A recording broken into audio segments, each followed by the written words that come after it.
Once again, you already know what it is, and you already know where you have reached the #1 up-and-coming professional wrestling podcast, collaborative wrestling podcast anywhere in the world. This is Clash of the Podcast on Hubbard Wrestling Weekly, our quarterly, maybe 5 times a year show that we do on Hubbard Wrestling Weekly in conjunction with our Monday night show, 6:05 every Monday night on the Everything Pro Wrestling channel, myself and Conrad Cushman. But this is our special Wrestlemania preview, history, trivia, swagalicious show. And we are so fired up for a number of reasons. The chat is already super full. We appreciate all you guys. We're going to get to your comments very briefly. But the first thing I got to let you guys know is who is in the building. Once again, my name is Sean Hubbard, Hubbard Wrestling Weekly and Clash of the Podcast. And we're going to go across the board. I'm going to introduce first the good guy from the West Coast. You know what I'm saying? West Coast is most definitely in the building. Representing, I think I'm 99% right. Seattle is in the building. I think I'm right about that. Seattle's in the building. About 3.5 hours away. Yeah. Okay, I'm wrong. So the state of Washington is most definitely in the building. My guy Jesse from Pro Wrestling Shoot. Welcome to the show, my guy. Hey, first of all, man, thank you for having me on again. It's always a great time coming on here and talking some pro wrestling with you guys. It's going to be good to get away from the video game talk for a while and just kind of cut up about WrestleMania, man. I'm excited. I'm pumped. Nobody does it better on the video game front and podcasting in general. I'm not going to put his business on Front Street, but he's doing some tremendously, astronomically big things right now. So salute to the guy, Jesse. All the way from the great north, a good friend of mine and someone who is making his Hubbard Wrestling Weekly 2024 debut, but he's been on the show before and he's most definitely worked with me before, but he's a good friend far beyond the podcast realm. So happy. This is my surprise guest, y'all. The one and only, I call him Eddie, you call him the Mountie, is in the building. Welcome to the show. I had to keep it under wraps for about 2 months that you were going to be here. I was happy that this all worked out, man. It's good to see you all. Ed the Mountie in the building. It's been a while. A lot has gone down. A lot, really. Got a kid, and yes, congratulations. Thank you, brothers. Welcome to the club. Welcome to the club. Welcome to the club. Yeah. So we got a little Mountie. He's sleeping right now. So, I might not be as animated as I typically am, but wrestling seems to get the life out of me. So I wouldn't be surprised if it happened. Sean, thanks for having me. Conrad, Joel, good to meet you guys. Jesse too. Really looking forward to this, man. So again, thanks for having me. The pleasure is all mine, my brother. God bless you. We always talk on Facebook, chat, and everything like that, sharing real life stuff. No wrestling talk all outside of here, but it's a blessing. So we're going to keep the ball rolling. Yo, this guy is a big deal. He won't say he's a big deal, but I'll say he's a big deal. Representing Triller TV, you know what I'm saying? The social media manager in the building, one and only good friend of the show. Joel, happy to have you here, my guy. Sean, Conrad, Jesse, Eddie, everybody, Derek, thank you so much for having me. I can't tell you, Conrad and Derek, Sean, how much I listen Mondays and Wednesdays, and it's just so great to actually be a part of the family. I feel like I'm a part of the family already by listening, but to be an internal member. So I'm blessed and grateful that you have me on today. Thank you so much. I really appreciate it. Honor to have you. Another first-time guest, a first-time guest to the show, but definitely not a first-time whatever as far as the friendship realm is concerned. Met him through the guy Conrad. Been nothing but respectful, kind, and professional since day one. A really good guy. Welcome to the show for the first time ever. I call him what I call him. You call him Derek. I call him my guy, Derek. What up, brother? What up, my guy Hubs? Everybody, welcome. Happy to have you. Joel, Mountie, Jesse, happy to be here with you guys. Let's rock. Most definitely.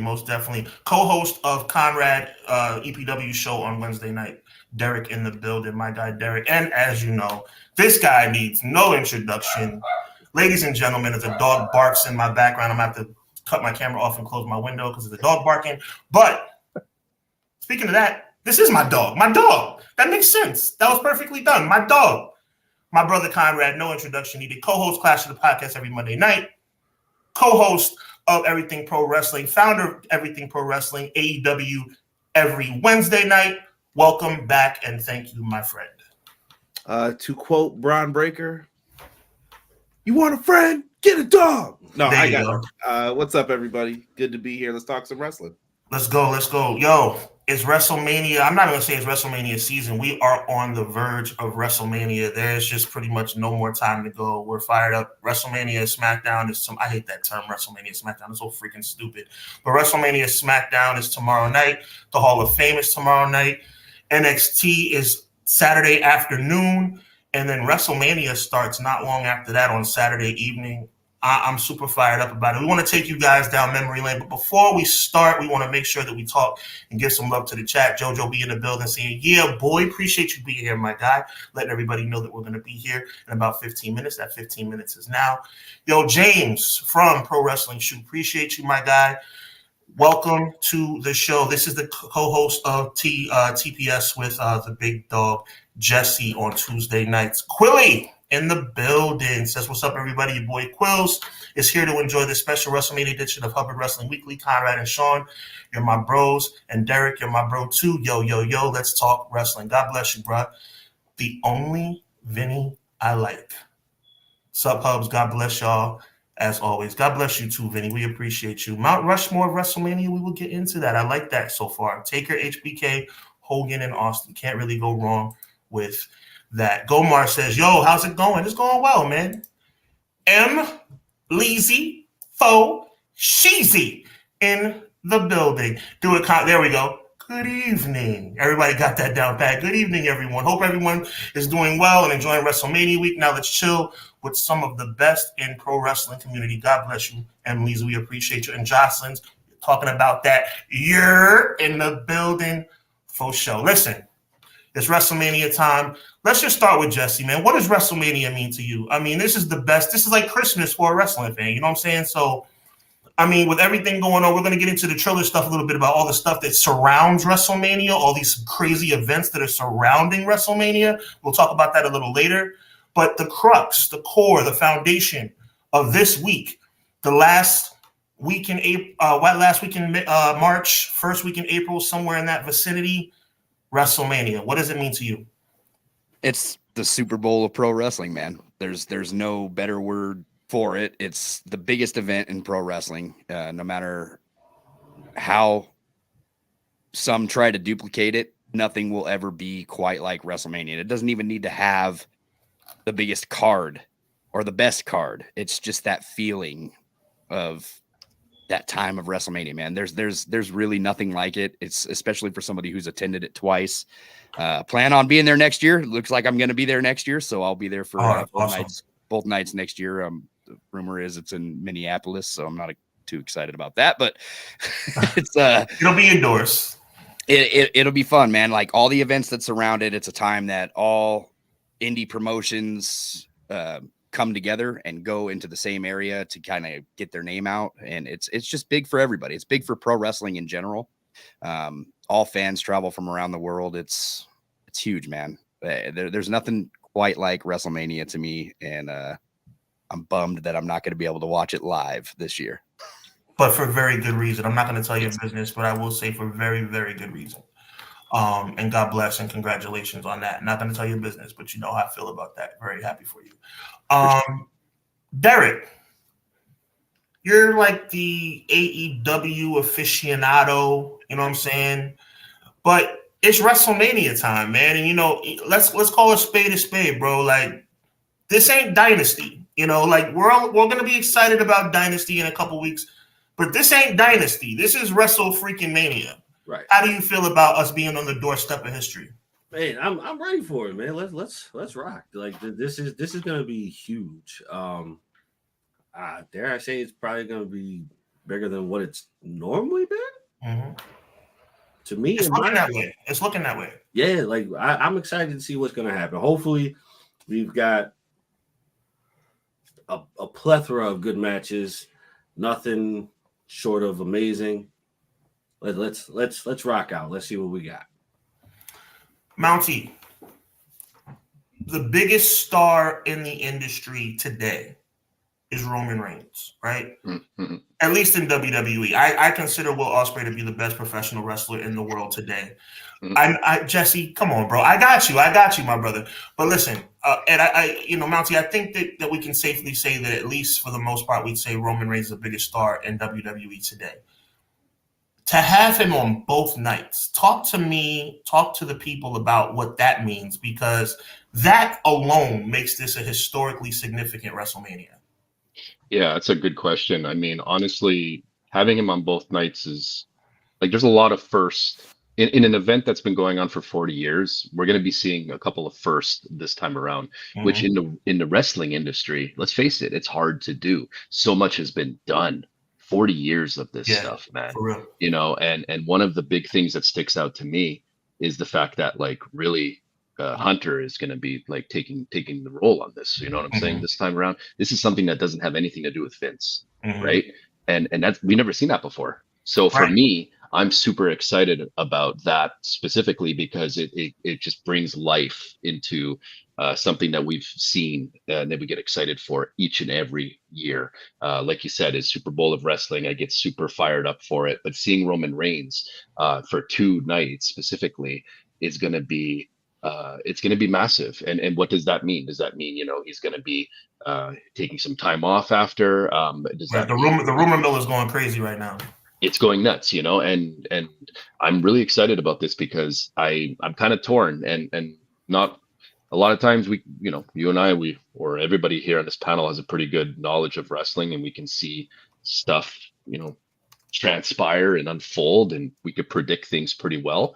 But to be honest, I'm like, man, this could go either way. I mean, we don't really know which direction this is going to go. Are we going to see a little bit more Attitude Era stuff? Are we going to see the run of the mill, like, you know, Cody finishing the story against Roman? You know, it is super exciting for me to, you know, I get the butterflies in my stomach no matter what every single year. Even if I try to not get excited, I somehow find myself excited for. It is very, very hard. But to see Roman in a 2-night event like this is the first time that we're seeing that, and you know, it's the epitome of like having Daniel Bryan wrestle 2 times at WrestleMania 30 for me. I know we've seen wrestlers do that kind of stuff before where they've had like multiple matches. You go back to WrestleMania 4 and all that other stuff. But this is just like in its own sort of block. So yeah, I'm looking forward to see how that unfolds. 100. Yo, Joel, very well said, by the way, Mountie. Joel, the most electrifying man in sports and entertainment, The Rock, has made his illustrious return. You know, everybody's all excited about The Rock coming back. And I will admit, over the past month, he has reminded me why we should be excited. I'm not going to be a hater. He's been stepping it up lately. The initial return was kind of lame. Conrad, take it easy. But now that he's back and seems to be back in full Hollywood Rock force, tell me what you feel is the significance of the return of Dwayne The Rock Johnson. Well, you know, Sean, I've been a fan like most of you. I've been a fan for 32 years, and it just brings back those great memories I have of 02, 03, when the fans started booing The Rock, and this Hollywood Rock came out. It, you know, beat Austin, challenged Goldberg at Backlash. Yes, I know it was Backlash, but you know, the concerts. I agree. You know, it didn't start off so hot. It really didn't. But they switched on the fly, and they really made chicken. You know what? Into chicken salad. It was amazing. And I'm to the point now where I'm watching SmackDown and Raw, and you know, I'm all for Cody. I love Cody, but you just can't help but love and stop what you're doing to watch The Rock, what he says, what he's doing.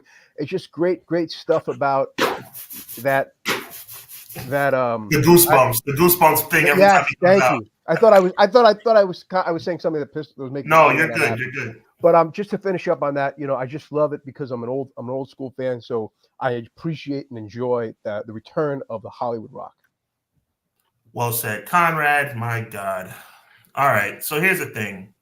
Conrad has told me since day one, Sean, take it easy. I know you're jaded about the Jey Uso situation. I know you boycotted WWE television for like a year. Give it a chance. He's doing like the smell thing. And he's smelling things for no reason. I'm like, all right, whatever, dude. You know, it's like Conrad just walks around. Like every time I see him, he's like I'm like, okay, I get it, bro. And he's doing the thing with the goosebumps, and he's raising his eyebrow, and he's doing all this stuff. And I'm like, okay, I get it. I should be excited The Rock is back. But you have to admit, Conrad, and I want you to go into detail for me, this was not good at first. They saved it over the last maybe 28 days because this thing was going to where in a handbasket, and we were looking at one of the most ugly buildups in WrestleMania history. And for some reason, I got to give WWE credit.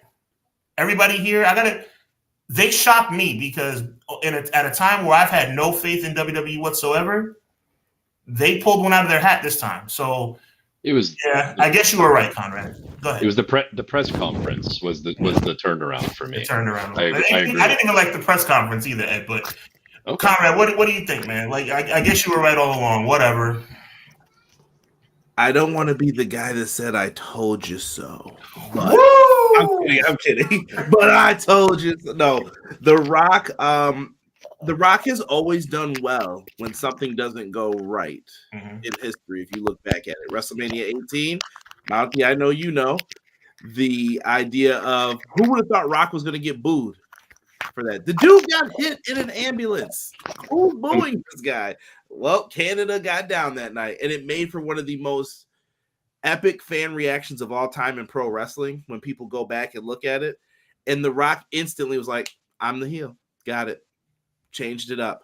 Right. When he loses after with Brock Lesnar and the people are booing him because they know he's going away to Hollywood, he gets on the mic. I'm a heel. I got it. He came back. People were cheering him, and he said The Rock has come back to run his mouth, and he knew it. He got it. And I think he did the exact same thing here again. I think people just forgot because it's been so long that, no, you want Cody? Okay, you can have Cody. But we're going to have some fun along the way, and I'm still getting paid. So he got it.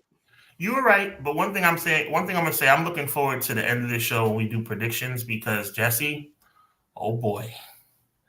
Jesse, I'm telling, I got a feeling. You want to talk about goosebumps? I got a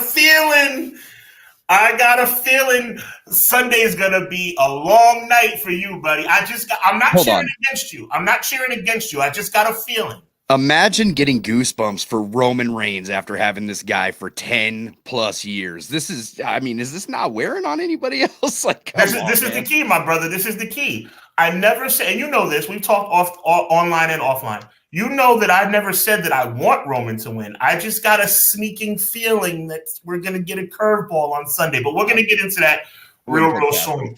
So look, the historical significance of WrestleMania is obvious, right? We're talking about 40 years, WrestleMania 40. They're obviously doing it right for the 40-year anniversary. Technically, it's 39 years, but who's going to be a stickler for that, right? And for me, and I want to throw this back to Mountie, for me, it's like, the logic of seeing this particular card, the return of the ladder match, the return of, Roman Reigns both nights, like we talked about before, The Rock returning, all these rumors about Austin and Cena and even just the play stuff that we don't even know if it's going to go down or not. Mm-hmm. My question to you is, if you think about the way the business is today, because I boycotted WWE for about 6 to 8 months. Literally, I did not watch any live weekly WWE television for that long. It was really that serious to me. In that whole time, the only time I turned SmackDown on was out of respect for Bray Wyatt and Terry Funk. So other than that, I wanted nothing to do with WWE television. How did they turn it around? Because it sucked for a long time. And you know what? I predict it's going to suck again. But let's not foreshadow. In the moment, they figured it out. How did they do it? Oh, boy.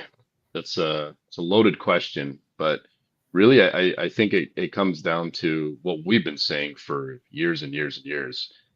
Having the element of WWE legends making appearances and, when they still have it, if that makes sense, is critical because unfortunately, with an exception of maybe a handful of men and a handful of women, WWE has done a really poor job of developing new stars to elevate to the point of a Rock, of an Austin, of a Cena, of, you know what I'm saying? Yeah.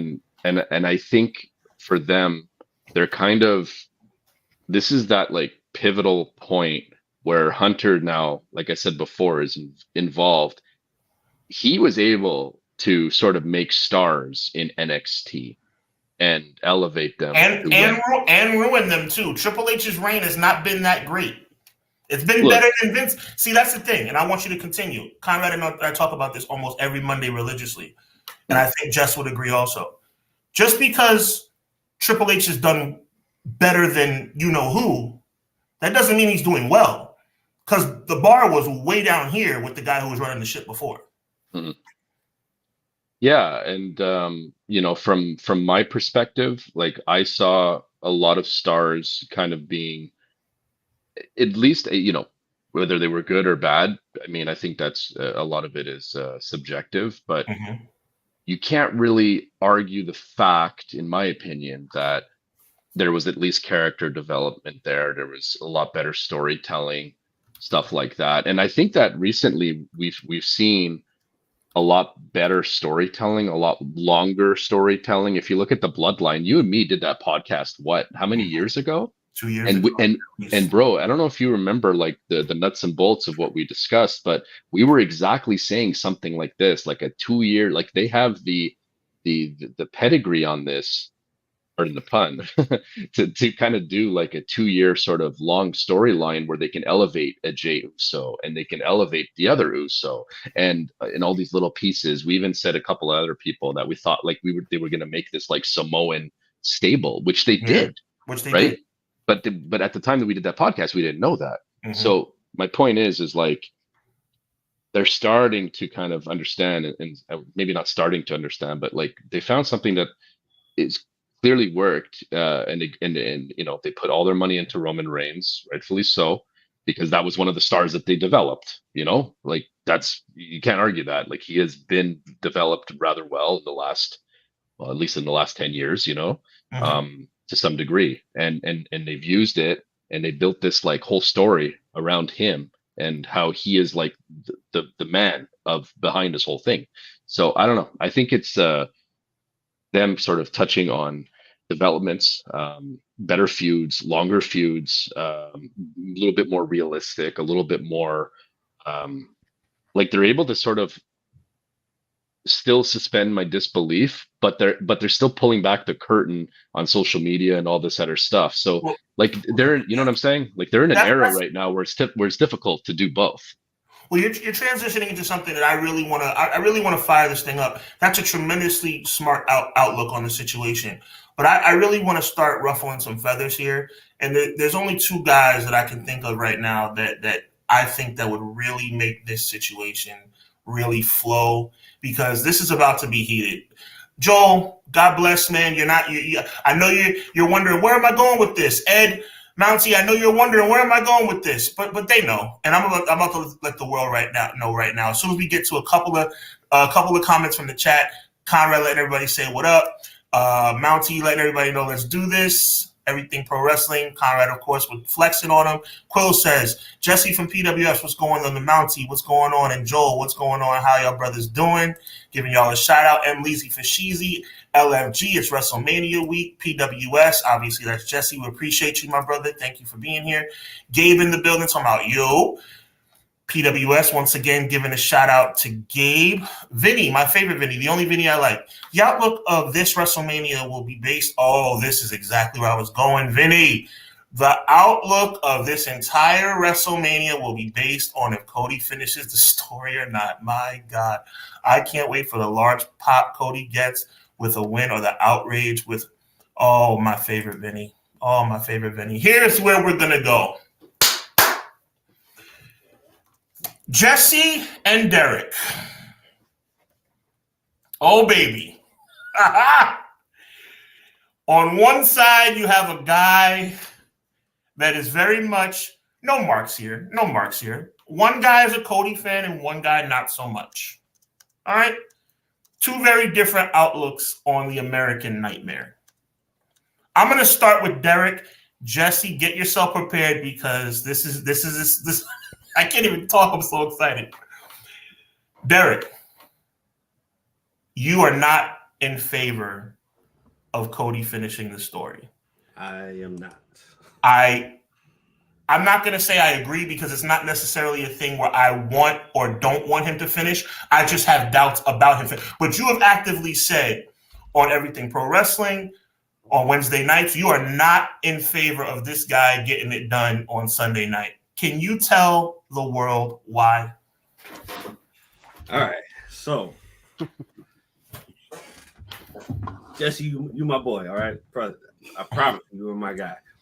But, okay, so when we think of Cody is a great performer. Cody is a great wrestler. Mm-hmm. But I can't buy into him beating Roman. I just can't, because if Cody beats Roman, then where do we go with Roman? Roman disappears, right? Probably. But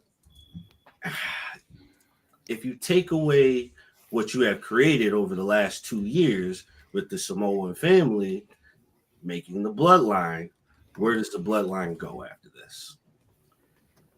It disappears. So now, what other big storyline do we have? I can't get behind the Judgment Day. I'm sorry, I just can't. I can't. The only thing that's holding the Judgment Day together right now for me is Rhea. By a thread.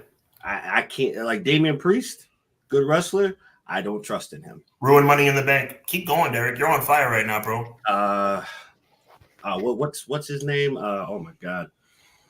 Yeah. You talking about the guy Snap? By the way, that's one of my catchphrases. Snap famous. Who? JD Dominic? McDonough. Oh yeah, that guy. JD Dominic. McDonough. Oh yeah. What's his name? JD again? JD McDonough. Yeah. For those of you that don't know, every Monday night 6:05, Snap famous. What's his name again? Yeah, his name is JD McDonough. Yeah, JD McDonough.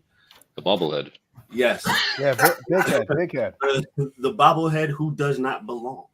Come on, bro. What do you mean? His initials are JD, Judgment Day. What are you talking? Of course, that alone, that WWE That's logic. a reach. That's a reach, Mountie. You are my guy. I love it. I can't. JD McDonough, he feels so out of place for me. Dom, I think he's just like, ugh. Okay, that's the first one I'm gonna disagree with. I think Dom is over like Rover right now. No, he is. He definitely is. Not saying that. I just, it rubs me the wrong way when he does like the Three Amigos. Don't do that. Right. That has been solidified for me in history as Eddie Guerrero. Period. Do not do that. It's a tribute. I don't care. That's his son, though. Yeah. Well, I have said that for you. I have said that for you. It's his son. You talk about ladder matches. Don't you remember the custody of Dominic? Yeah, I do. I definitely do. He's got his hair. I believe that's his son. I don't mean to cut you off. I just no, Mountie, you good. That's Eddie's son. But so back to Cody. I think the problem with Cody for me is the fact that, and I won't say everybody, but a good portion of the people will say Cody has to finish his story. Cody has to finish his story. But nobody is telling me why it's his story. This starts with his dad. Who, by the way, I'm interjecting as you continue. Why do we act like Dusty Rhodes wasn't the world heavyweight champion? Arguably, right? Arguably the more historically significant champion at that time. Just saying, but continue. Jesse, I'm coming to you in a minute, bro. I see you. Keep going, Derek. Maybe he's wrap it up, Derek. I got you. No, I'm not saying that to Derek. I was saying it. Not the world heavyweight champion. He never. I'm just saying the NWA World Heavyweight Championship in 1986. That's all I'm saying. Right. All right. Big title. I agree. Okay. Go ahead. So, my thing is, a good portion of people will say that it's Cody's story. It's not Cody's story. It's the family story. I have to finish my family story. Mm-hmm. Because if you go back in history, how many title shots has Dusty received? How many title shots has Cody received? Right. And how many title shots has Dustin received? Mm-hmm. So in all reality, we're going back to the fact that this is just a family circle that Cody wants to finish, because obviously Dustin's not here, and rest in peace, Dusty. Mm-hmm. He's not here with us. So all that's left right now is Cody.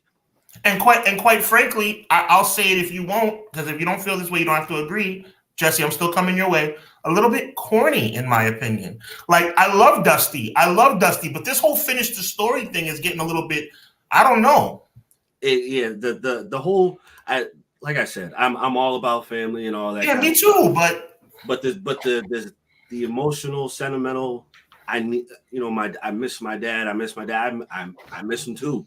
But I need you to develop your own identity right now. Because you know what? Your story, I'm coming to you, Jesse, right now. Because that whole thing about the story, your story could be, I was dashing, I was Stardust, I was this, I was that. We all love Dusty. Nobody in this industry who has any half a brain would not love Dusty Rhodes. But this should not be about Dusty. Cody Rhodes is arguably the most talented professional wrestler to come from outside the company. He's actually homegrown, but we all know he left and came back in the industry today. You don't need this other stuff. Jesse, the floor is yours. All right. Well, there's a lot to tackle right there. Yeah. So first off, we'll start with the Roman and Bloodline thing, right? The Bloodline story. First of all, if he goes away, we don't have a story. I'm good with it. I'm so done with Roman at this point. The only reason this guy got big to begin with was because he was forced to be there until he finally came up with the Bloodline gimmick, right? 100%. And I'm pretty sure that was a Paul Heyman thing to begin with. So you're wasn't even him. 100%. Who was it, Conrad? You're shaking your head. Roman was about to leave. Oh, what will it take to get you to stay? Let Paul write my stuff, and I want to turn heel. Okay, well, still, it was a Paul Heyman thing. Still, either way, Roman has been crying since the beginning. We talk about Cody crybabies all the time, right? Mm-hmm. Roman, did you not watch that doc? It seemed so arrogant and so like, I'm the best. They portrayed this guy to be better than a Steve Austin, to be better than a Rock, to be better than everybody who came before him. It's wild. I'm gonna interject with you just like I interjected with Derek, and I want you to continue. Only reason I'll say that they did that is because, and it's not right, but it is what it is. Sometimes records are deceiving. He's been champion for like 150,000 days, right? So it's like Mountie like that. But at the end of the day, though, does that really mean you're better? But I think that's what they're talking about, the significance of his run. But go ahead. I get it. First of all, that title is not even the same title. I'm not even going to get into that. No, it's all. Come on, give it to me. Record doesn't mean anything. Like this WWE record is completely stupid. Anyway, Cody. All right. If Cody doesn't do it, who you got?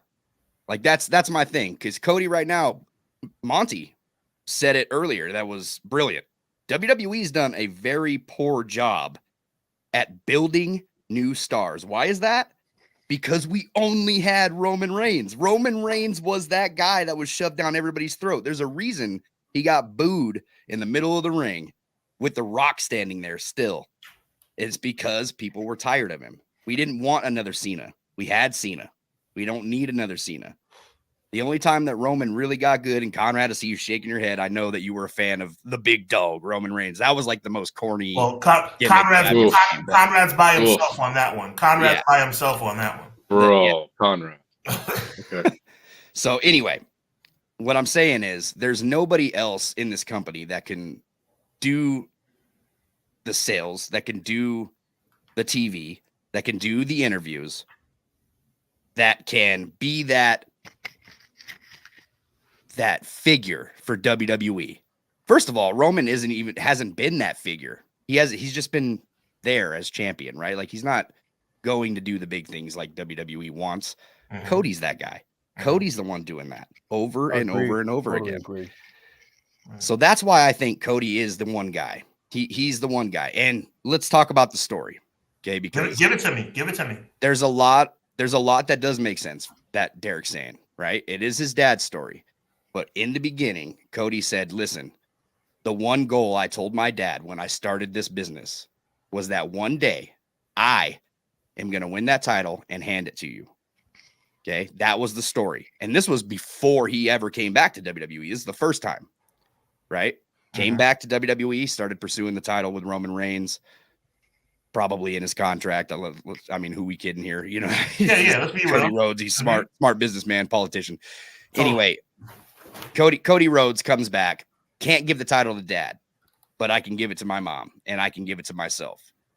So yes, it is a family thing. It is a family legacy.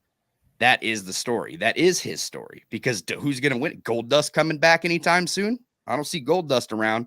Don't be sarcastic. I'm just saying he's too busy doing Canadian destroyers on AEW Dark. Let's get real. That's what's going on. Right. So it's a family legacy. That is the story. And I understand some people, even Dolph Ziggler called it out. Like, hey, it's your family story. Well, yeah, I mean, doesn't that make it his though too? Because it is his family. It has to do with his dad, and who never won the title.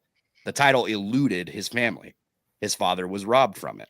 The real title, not the NWA title, not the WCW title, but the title that Dusty really wanted, which was that WWE title. So that's the story. I get it. Some people don't like it, but tell me in the company right now, who could be a bigger star than Cody Rhodes? LA Knight. No. Yeah. Jesse's right. Jesse's right. LA Knight. I would say that's my only argument. I'm not saying he's on that level right now, because they haven't really given him a chance to get in that level. Right. They keep putting him in these spots and he's losing. So it's like they keep doing that WWE thing. So here's the thing. What I'm gonna say LA Knight is on, he's on Sami Zayn level. Sami Zayn went up there. Okay. Raw, yeah, let's have Sami Zayn win the title at Elimination Chamber. Lost. Where's Sami Zayn now? Where's that fan I get hype that. now?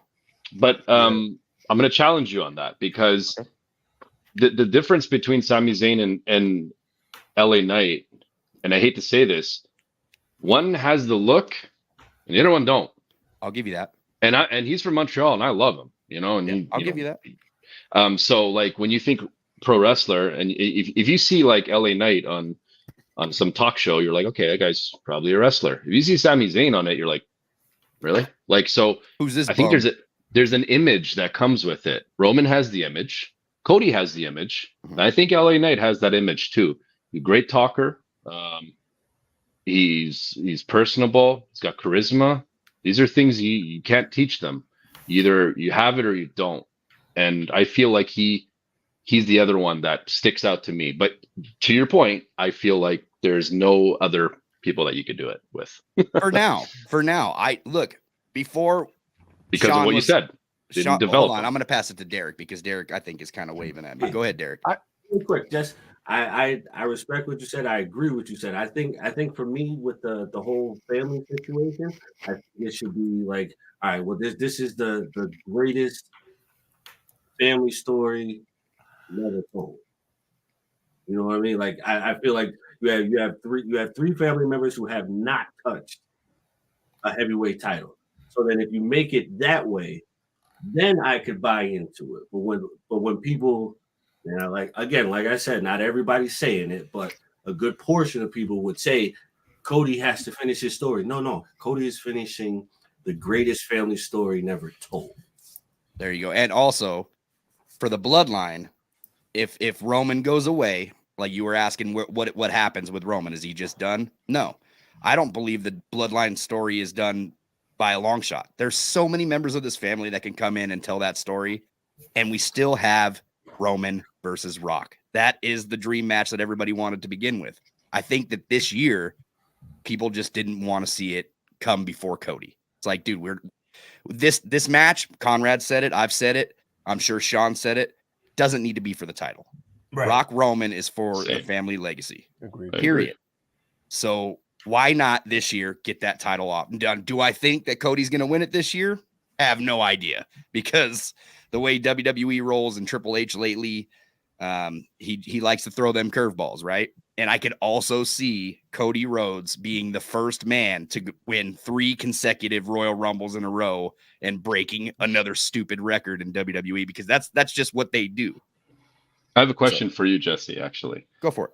Going on what you just said, a lot of people are saying that the same thing, saying that, you know, you don't need the title for Rock versus Roman.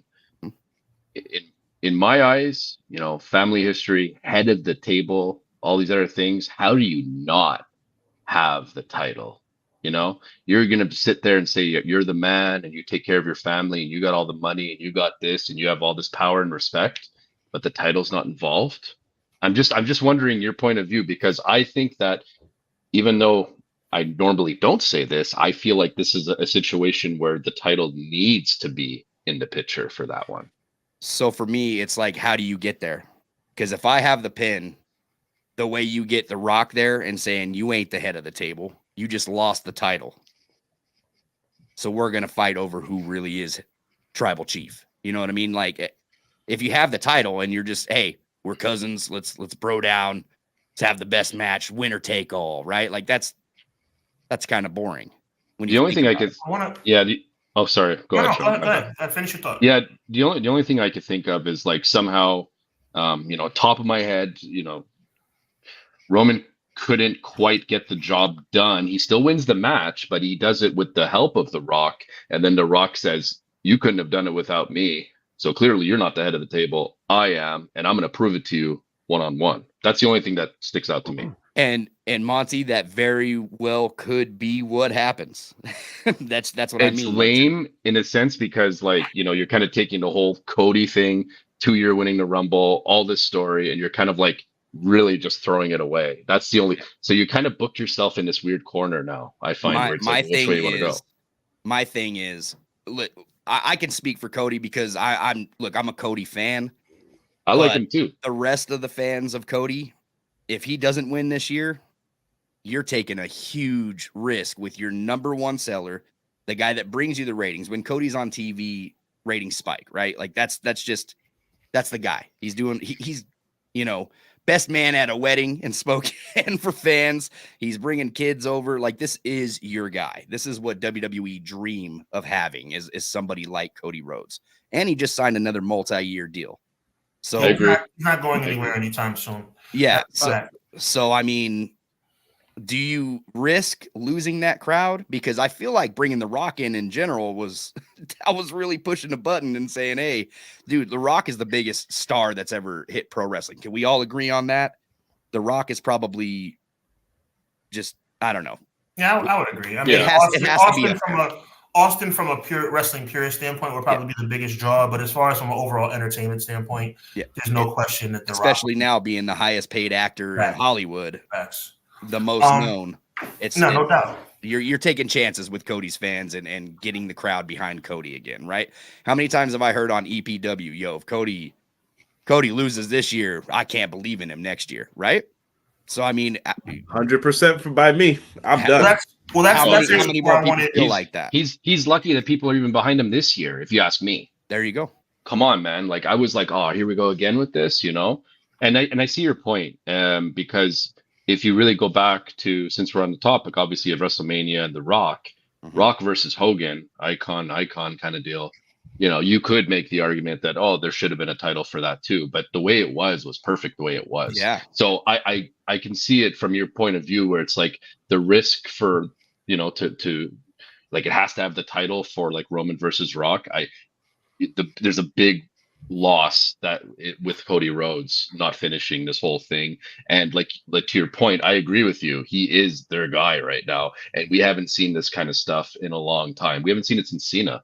If you ask me, like, you know what I'm saying? Yeah, because Roman didn't do anything that Cody's been doing these past few years.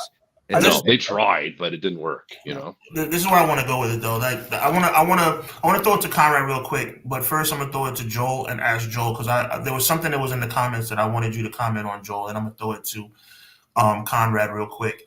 A very good comment, kind of piggybacking off of what Jesse said about records meaning nothing. Prince Rockstar says records mean nothing. Joe, do you agree with that? Do you believe that, I mean, Jesse's point aside, even though it's accurate that the Universal title being merged with the WWE title, technically the record should not be what it is.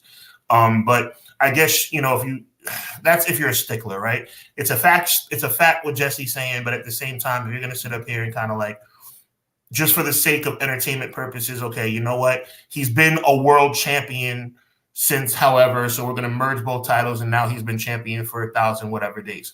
Do you agree, Joel, that records mean nothing? Do you believe that him possibly passing Hogan, if he gets through this WrestleMania and gets through the summer, means anything? Oh my God, I've gone back and forth. I feel like it does. I feel like records mean something since Triple H has taken over. Look at Gunther. I mean, beating the honky tonk man.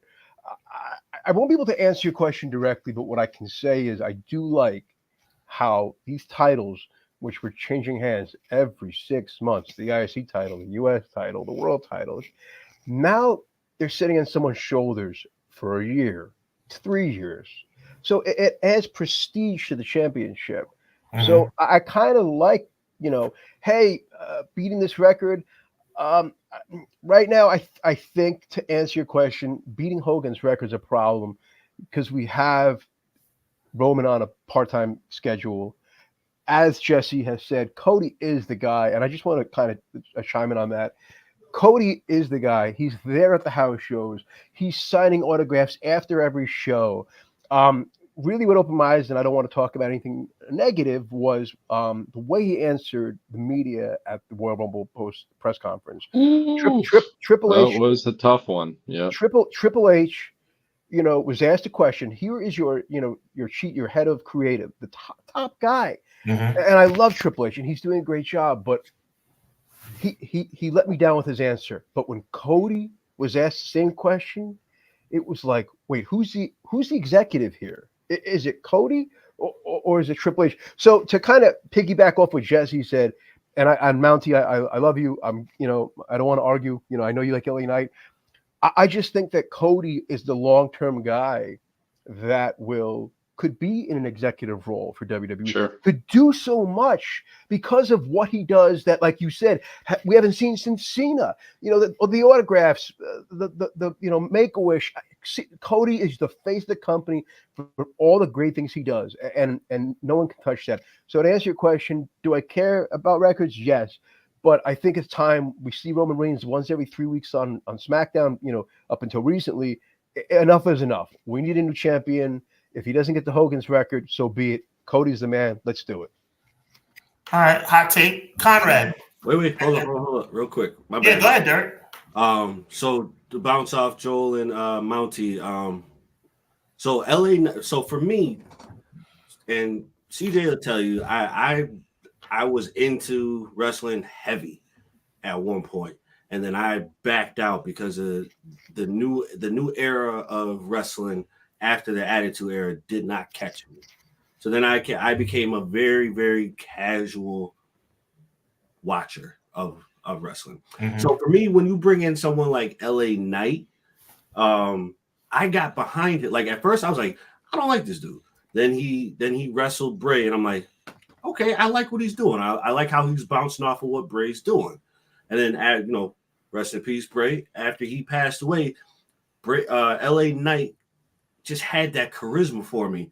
And I like the wrestlers who come in and everybody's like, you're cool. I like what you're doing right now, but I can't buy into you. I buy into those people. Those are the type of people that I buy into all of the time because his charisma, his character, his mic work, like that. I was hoping, and I know it wouldn't have happened, but I was hoping that LA Knight would have wrestled Roman. I know Roman probably would have beaten him, but I think if we had gone that route and then Cody came in, I would have been more accepting of it. LA Knight did wrestle Roman. No, I mean for the title. Oh, yeah, he did. When? He did. Maybe I missed it. Saudi. Yeah, he was in Saudi, but you know what? Derek? I don't blame you because it was forgettable anyway. Right. So the thing is like I feel I totally agree with you, Derek, because I think WWE has got themselves in a spot, and I haven't said this for, oh man, it's got to be maybe 20 years. They're in a position where they have they could have potentially two top babyface wrestlers right now.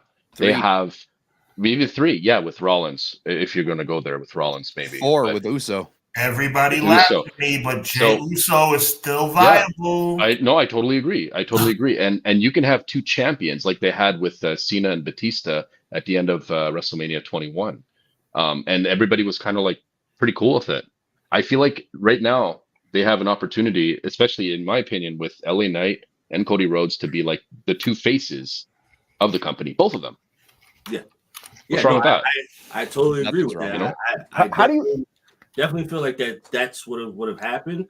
Now, if you would have pushed LA Knight, if you take away the last title shot that he got and then push LA Knight up to now, and then Cody comes in after the play, like, hey, I'm here, you know. Now we have Cody where I could be like, all right, I could buy into this because now I'm sitting here thinking like, okay, LA Knight, I want to see you win. I know you're not going to, but I want to see you win. But then Cody comes in, I'm like, all right, there it is. Roman, you're done right now. It's over for you. You're losing now because Cody is here, and he's getting that belt off you. Yeah, I think if you would have taken the new up and coming possible face to go up against Roman at WrestleMania, and then he beats LA Knight, and then Cody says, "Hey, I'm entering the next Royal Rumble. It's gonna be me and you, bud. That's that." Then I would have bought into it. But right now it's just like LA Knight was catching on to me, and then I'm like, damn, you just kind of threw him to the side. They gave I him want to Slim pose Jim. a question to you guys for a second. Talking about what Derek just said about LA Knight. I know it's kind of off topic, but I just want to get your input because it kind of relates. What do you guys think about AJ Styles and where he's at right now? I mean, severely misused, severely underutilized. Thank you. I'm so disappointed. I want to get all your feedback, Mountie, Jesse, Derek, Conrad, Sean. I mean, I'm glad he's back. I'm glad he attacked LA Knight, but I just feel a guy of his potential could be in one of these, world title matches, be, in a match with Gunther. Why is it LA Knight? Nothing against LA Knight, but why is this guy just not being at the top of this game like he was in 16, 17, 18? Please. Go ahead, Jess. So I agree. AJ Styles is one of my all-time favorite wrestlers, right? But this is why this title needs to come off of Roman. There are so many match potentials that we can have between AJ Styles, LA Knight, Gunther, Jey Uso, Seth Rollins. You even have CM Punk when he comes back. Drew McIntyre's on fire. There's so many people that can be thrown into that world title mix. And I definitely think that AJ is looking bigger than ever. So, I mean, I don't know why he wouldn't be thrown into that. They're all on that IcoPro protein bars. Yeah. 100. I seen Conrad's eyes light up when Jesse just said the name CM Punk. And great question, Joel, because 100% AJ Styles being severely underutilized. I would probably give the nod to LA Knight over Sami Zayn at this point, but either way, Bobby Lashley. What about Bobby Lashley? Bobby Lashley as well. Underutilized guy. Come on, Bobby Lashley as well. The entire faction. But Conrad, your boy is back, but he's hurt. Okay, we don't make fun of injuries here on Hubbard Wrestling Weekly or Clash of the Podcast, but unfortunately, he's out. Right.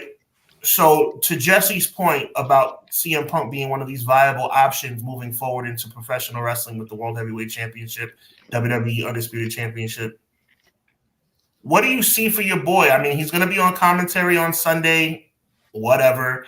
I don't really care about that. It's going to be nice to hear his music at WrestleMania for the first time in 10 years. But other than that, we're waiting.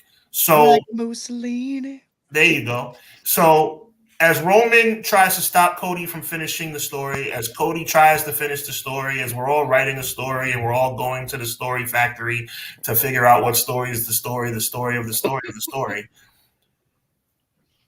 Where's CM Punk fall into this? Because CM Punk likes no one, and that's what we love about him. CM Punk is friends with nobody. CM Punk is not friends with Cody Rhodes. CM Punk is not friends with Seth Rollins. CM Punk ain't friends with The Rock. He ain't friends with Roman. He's for himself. And in this industry, that's what you got to be. So when he gets healthy, then what? CM Punk goes back to the feuds that he didn't have.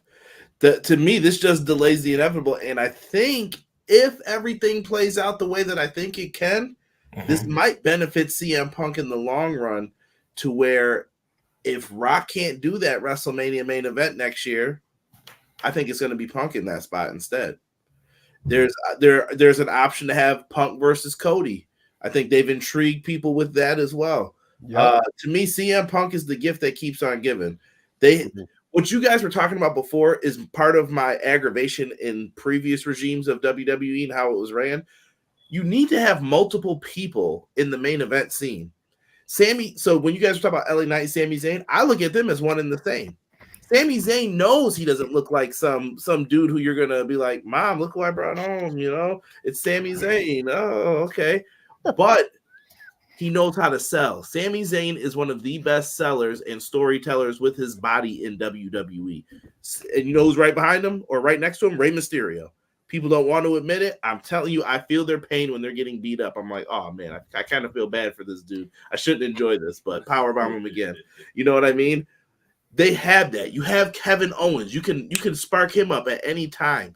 Sammy, I'll say it once we get into the preview and predictions, but there's enough room for all these people. Lashley and Karrion Kross make me upset, but I'm with Joel on that 100%. Like, I don't get why these guys haven't been used. Punk can feud with all of them. You can mix all of them up. You can change them heels, baby faces, all that. You have a plethora of matches for years to come, for as long as some of these guys even want to do it. Like, yeah, I got matches for you, sure.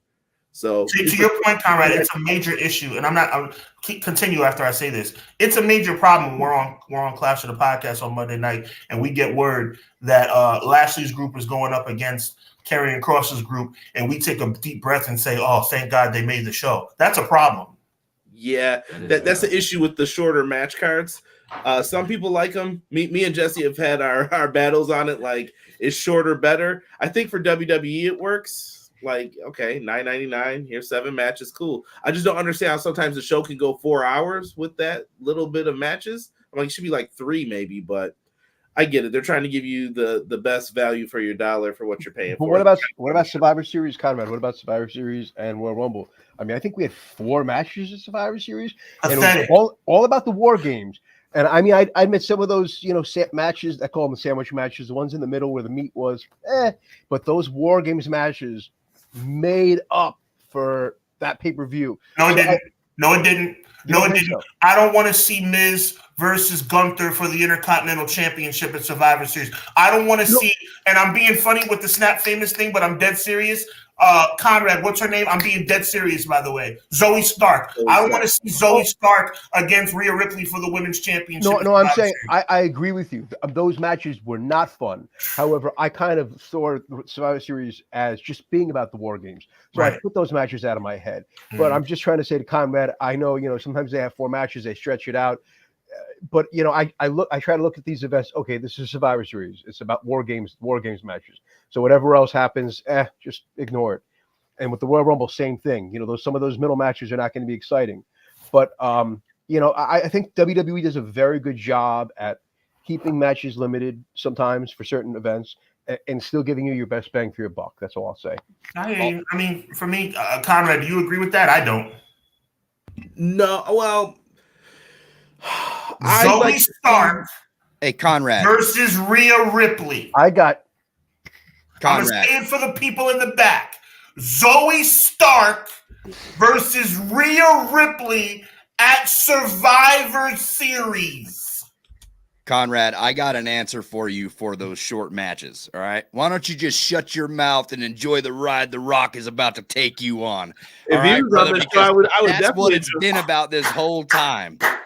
Like it's the whole story, man. Like they have something up their sleeve, and I think something big is going to happen at Mania this year, regardless if Cody wins or loses. Like this is going to be a memorable WrestleMania, both nights, both main events. Yeah, it's something to be excited about because they didn't mess this one up. It looked like they were gonna, but somehow they were able to put this thing together. Just wait until Matt Hardy runs in there, just doom. You think they're gonna go? You think they're gonna go 33, Jess? God, I hope not. Okay, Jesse, let me ask you a question. We'll talk about this later. I know, Sean, you're very kind enough to give me time to talk about Triller TV, but I just want to touch on something we might have seen today on social media. I don't know how much you guys, if you worked and haven't looked, but Nick Khan was photographed with Brett Lauderdale. We had Shayna Baszler at Bloodsport. So to piggyback on Jesse, do we see something from TNA or GCW, Josh Barnett, somebody at WrestleMania like you're talking about, some surprise that's going to say, oh my God, they're further enforcing that, that the door is open. We're not just working with, we're not working with anybody. Now we're working with other promotions. Do you think that could be a surprise we see on Saturday or Sunday? I hope so. I really hope so. I think the whole, closing down business just to WWE strictly has been a mistake. I think one thing that Tony Khan was very successful at was to combine promotions with New Japan Pro Wrestling, to buy out Ring of Honor, to work with Impact Wrestling, to work with GCW and other promotions, right? In my neck of the woods, Wrestle Prestige, Defy Wrestling. There's a lot of things that go on, and I really love I love that, man, because it gives other people more opportunity. When it comes to GCW or even places like Impact, right? Like, I feel like Impact needs some sort of revival just because they just go through it, right? I'm not a regular viewer of Impact Wrestling just because I don't have the time to consume all pro wrestling in the world, right? I'm just a very busy guy. But when something's literally hot, every night, huh? It's literally every night, pretty much. Like, it's twice it a is night hard. if you follow indie promotions. If you're a single dude living in grandma's basement and you don't have you have a bus pass and you're living in an apartment, you don't even cut your lawn, maybe you have the time to do all that. Yeah. The more responsibilities I got as I got older, forget it. Yeah. Jesse, would Impact benefit? I just want to ask you. I agree. I'm the same way. I watch Raw on Mondays, Dynamite Wednesdays, and SmackDown Fridays, and the weekends I relegate to boxing or UFC. But to answer your question about TNA, do you think your interest would broaden if the Thursday show was live every week versus taped? Would that pique your interest anymore? I think live is always better. It wouldn't change the fact that I'm usually busy at this time. I said it. Thankfully, Hub, he's very punctual, and he'll arrange things in a wide amount of time, right? So it bought me time to clear my schedule, everything. But yeah, I think live's always better, and I think if you showcase them on WWE television, which is the most watched wrestling program in the world, absolutely people would tune into Thursday. I think that would help them out a lot. So this is awesome. I love the conversation. We're about to transition into the trivia portion of the show. We're gonna have some fun with this thing. Real quick though, thank you, Conrad, for pointing it out. We want everybody to put up the hashtag Hub HUBB Triller for your opportunity.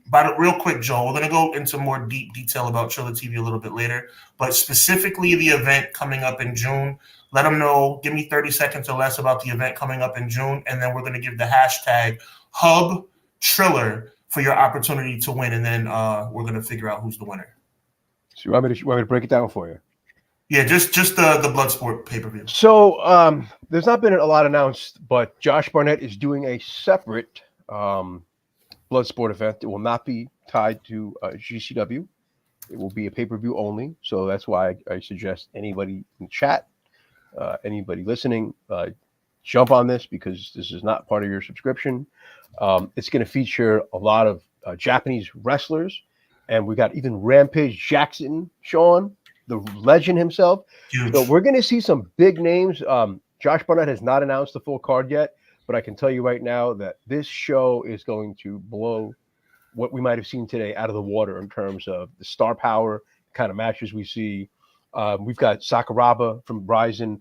He's going to have so many legends. So it's a show that's going to really kind of bring in the MMA fan base and the wrestling fan base to one show. It's going to be that hard-hitting hybrid MMA wrestling kind of style. So that's why you're going to want to see that on June 21st on Triller TV pay-per-view. That's what's up. So make sure you put in that hashtag I just put into the chat, guys, for your opportunity to win that massive pay-per-view. You're gonna have a chance to watch that pay-per-view for free, courtesy of Hubbard Wrestling Weekly, EPW, and Triller TV.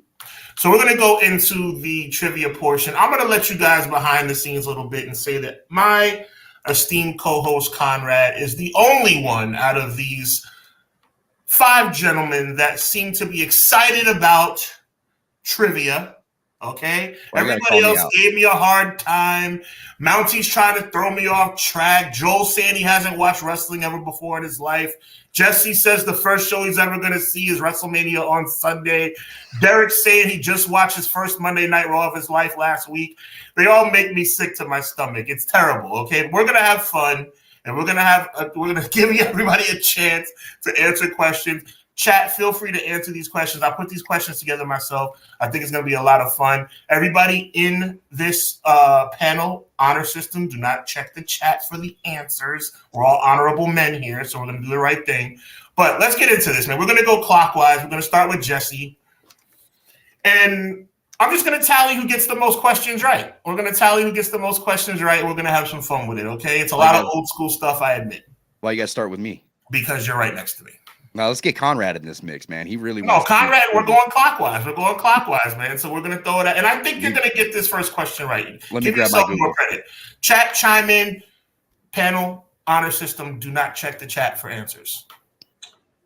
WrestleMania 8. Oh, yeah, we're going back. We're going back. It's a relative. I think it's a question we're going to get. WrestleMania 8. Who was the opening match? Oh, God. I don't. No idea? No idea. No. Jake No Roberts clue. versus Undertaker. What'd you say? Jake Roberts versus the Undertaker. That's actually close. That's actually close. Mountie? Oh boy. Opening WrestleMania match, 8. WrestleMania 8, Indianapolis, Indiana. Brett versus Rowdy Piper. Close also. You're naming the card, Joel. I gotta give you credit. You're naming the card. Ugh. I don't remember at all. Oh. All right, I'm not going to Conrad next because Conrad clearly knows. Derek, WrestleMania 8 opening contest. Reba McEntire just gave us one of the most riveting God Bless America national anthems of all time. We're all excited. And then the next music you hear is Reba McEntire singing.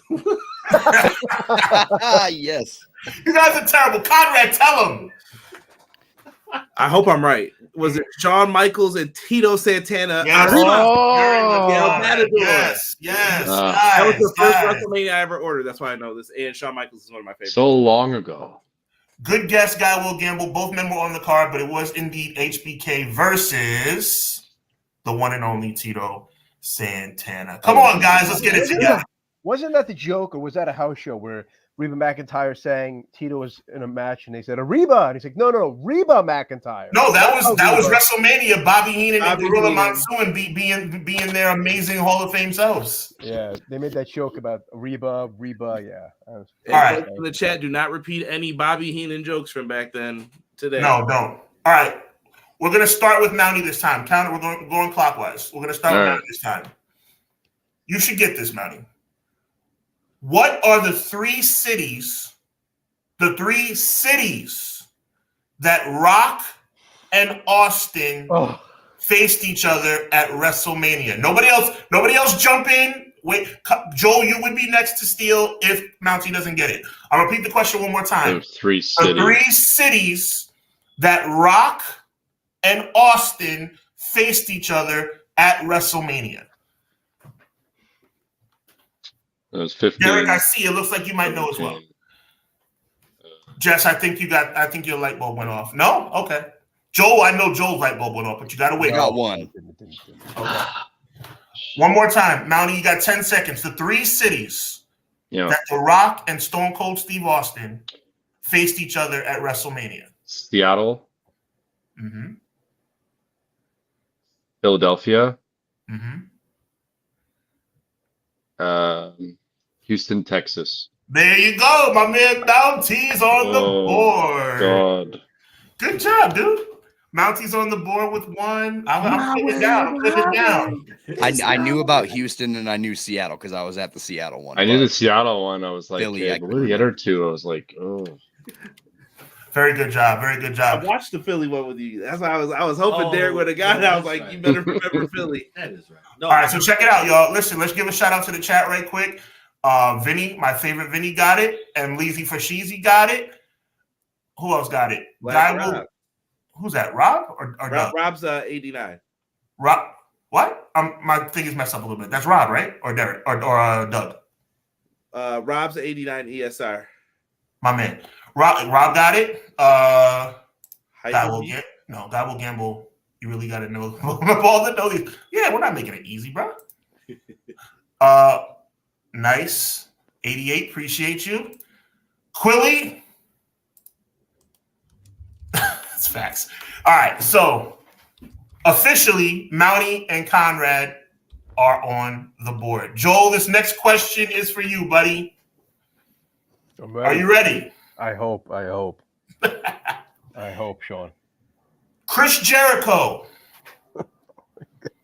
has won 9 Intercontinental Championships in his career. Listen, it's not as bad as you think. He's won 9 Intercontinental. Name all 9. No, absolutely not. He's won 9 Intercontinental Championships in his career. How many has he won at WrestleMania? I'm going to say 2. Final answer? Yes.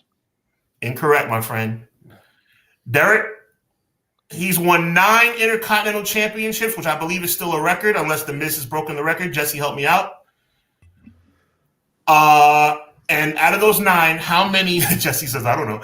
And out of those 9, how many has he won at WrestleMania? At WrestleMania. None. Very close again. But that answer. Oh, you know what? I got to give you the same courtesy I gave. Final answer? Obviously, I just said it was wrong, so that's not your final answer. I'll give you one more. I'll give you one more. No, because I got to give you that chance. So one more guess. 1. That's correct. The answer is 1. Guy Will Gamble got it as well. The only time Chris Jericho has won an Intercontinental Championship, guys, is at WrestleMania 17. All other 8 were at different venues. Mm-hmm. I had a hard time thinking of one. I was like, so I was like, did he ever do it? Yeah. So that was a good guess to get Derek. For a second, I was like, is it 0? Can I just say how biased this point is that Derek just got? I mean, come on. You said I didn't give him the same courtesy I gave Joe. That's not fair. You said you're really close. I mean, what's between 2 and 0? Okay, you know what? Come on. You know what? I gotta give you know what? I guess, Sean, you don't like me. Okay. No, as the host, what I'm gonna do? Give him the point because ain't nobody else scoring anything on this. No. This is what I'm gonna do. I'm gonna take the point off the board. But what I'm gonna do is I'm gonna give Derek the next question. We're coming back. We're gonna go back to Derek. That's a nice compromise. You're right. Derek's point comes off the board, but the next question goes to Derek, and Conrad will be next. Gotcha. He'll still beat me in this. Oh, wait, real quick. Emily said 0. That was close. Guy Will Gamble got it right. Very close, Rob. But it was WrestleMania 2000. He won the European Championship. And correct. Conrad, appreciate you. 2001. No, sir. Yes, 17. That was the one. Okay, check it out. Might I add, Chris Jericho is the safest wrestler alive. Facts. That's why I love him. Nobody likes Jericho but me. All right, next question, guys. Next question. Derek comes off the board. That one question comes off the board. We're going back to Derek because of the little faux pas we just did. All right. I'm going to say in advance this is a trick question, but you're smart, Derek. You're smart. What WrestleMania, Cody? What? And this is for you guys too, chat. Honor system, Derek. No chat, Derek. What WrestleMania? I repeat, what WrestleMania did The Undertaker win his first WWE championship? Oh, I know this. Oh, shit. Excuse me. I repeat, no problem. It was a mistake. You were flabbergasted. I understand. All right. What WrestleMania did The Undertaker win his first WWE World Championship? WrestleMania 1. WrestleMania what? What'd you just say? Bro, I'm telling you. That is unacceptable. All right, you're disqualified. All right, Conrad, we're moving clockwise. We're moving clockwise with the chance to steal. I'm going to repeat the question. Chat, I see you, but you guys got to listen to the question. Man, just give Conrad this whole thing. You know he's winning this. No, it's not. Listen, it's not a guarantee. Have some more faith in yourself, bro. Yeah. 0. Listen, That's a ringing endorsement for Jesse. listen, chat. I need you guys to listen to the question. What WrestleMania did The Undertaker win his first WWE championship? Conrad, chance to steal. I'll let my brain work here for a second. No. Okay. Say it one more time just so I can make sure you're not tricking me. What? I think you got it just by the way you're looking right now. What WrestleMania did The Undertaker win his first WWE World Heavyweight Championship? Wait a minute. You changed it now. So WWE have any affiliation of a world title. I'm not trying to trick you in that regard. that'll be WrestleMania 13 against Psycho Sid, the match where Sid famously And you're incorrect. that was the World Championship. You're incorrect. Jesse, what? WrestleMania 24. You're incorrect. Oh, Mountie. I'm waiting for this. This is about to be some garbage. No, it's not I'm gonna garbage. say- If you Mountie, real quick, if you listen, bro, you'll get it. Mountie, what WrestleMania did The Undertaker win his first WWE championship? Ooh.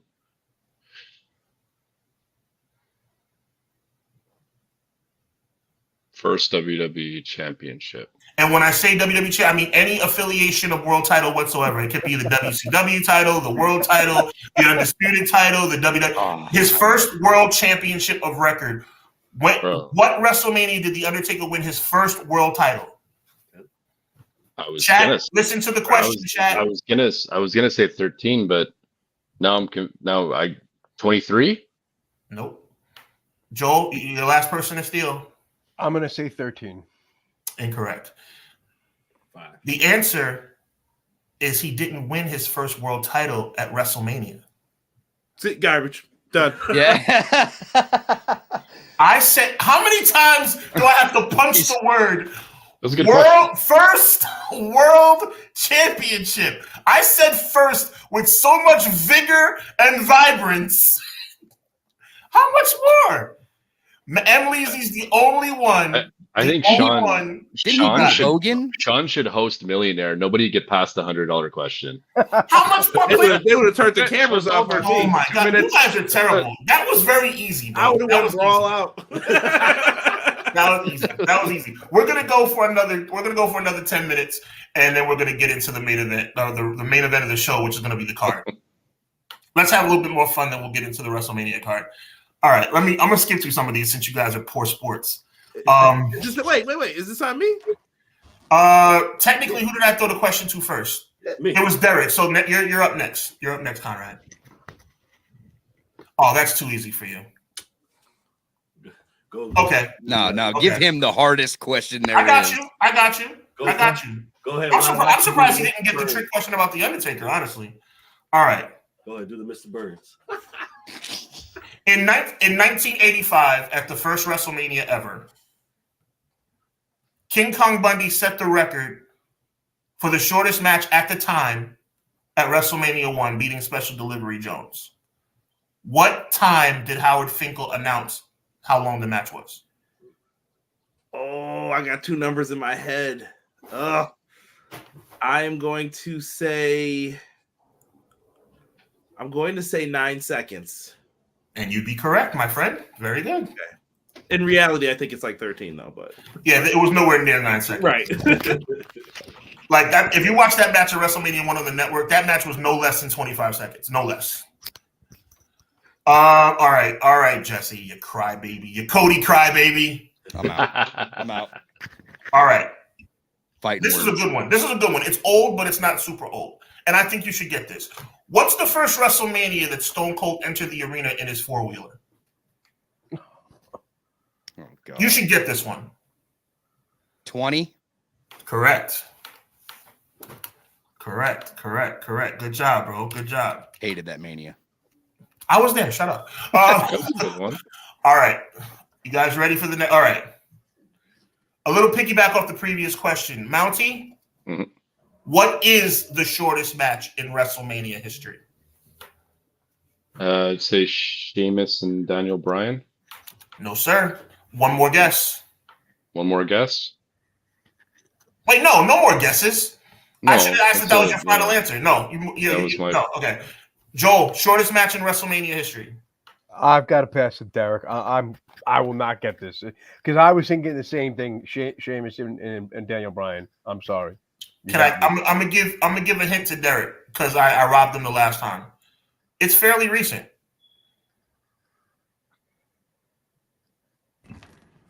Special Delivery versus King Kong Bundy was back in '85, and that record's been broken, and it was fairly recent.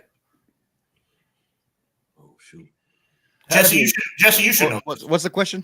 Shortest match in Mania history that broke the record of King Kong and Special Delivery. I think I know. I think you know this, Jess, and you too, Mount. You should know this, Mountie, but you missed it.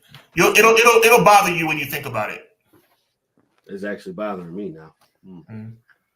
I thought I had it. That was short. That was like 6 seconds. What match did you call, Monty? I said Sheamus and Daniel Bryan. Good guess, but that's unfortunately not the answer. See, I was thinking Guy Will Gamble. No, it's not 2012. It's a little later than that. Oh, it's probably one of those. Oh, okay. Derek, 10 seconds. 10 seconds. The match that broke the record. Shortest match in history. I was thinking Sheamus and Roman Reigns when Sheamus cashed in, but that wasn't WrestleMania. Yep.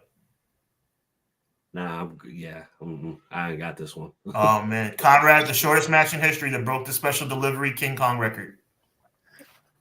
Rock and Eric Rowan's the only other thing I could think of. That is correct. Yeah, that's what I was What thinking was it? too. That's a trick question. That's not a trick question at It's all. one of those impromptu matches that's not on the card, but since The Rock was there, The Rock beat Eric Rowan. As soon as I was like, that's the one he's talking about. Yeah. Punk. Which one was that? So WrestleMania 32, Rock came out. He was like fully dressed with the flamethrower, and then he like ripped the pants off and he was ready to wrestle. I was like, what is this? Roll up and he beat him. And I was like, or rock bottom. I don't know what he did. Who did I give that question to? Conrad? No, Conrad won it. You gave it to me, I think. Okay. Joel, come on, Jocelyn. You know I got something for the ladies. Got something for you right now. Joel. Becky, Ronda, and Charlotte are the first females to main event a WrestleMania. Who is the first woman to be involved in a main event at WrestleMania in any capacity? This is a very easy question. Listen to the question very clearly and move up so we can see you. I'm lying down because I'm WrestleMania 35, Ronda, Charlotte, and Becky. First main event female WrestleMania. All I'm simply asking is, who has been involved in a WrestleMania match? Who was the first female to be involved in a WrestleMania main event, in any capacity? It's not a trick question. Not the ring announcer, not the lady in the concession stand. She was involved in the match.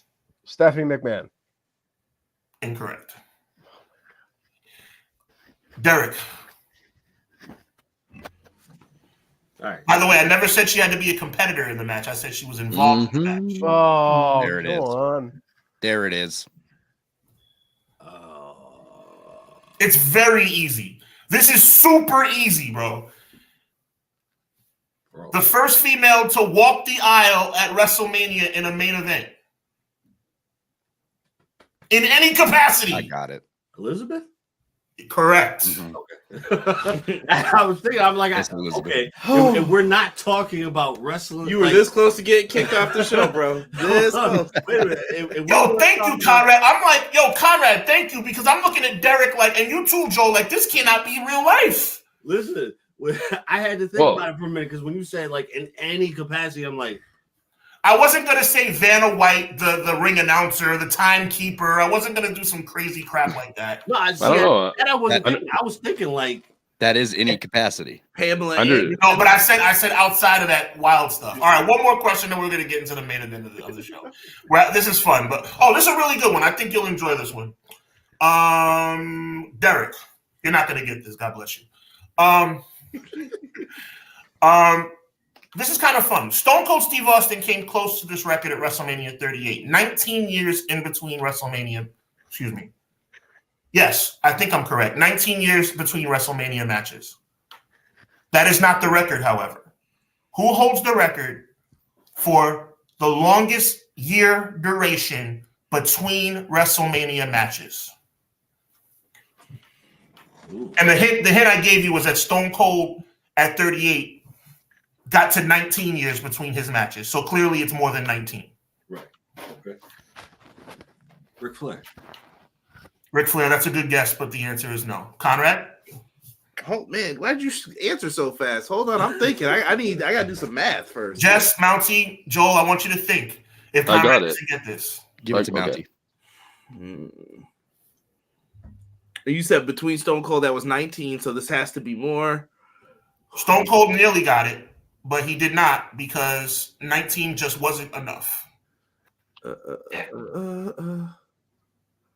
Honor system, guys. I'm holding you guys to the honor system because I'm looking at it right now. Honor system. Good job, chat.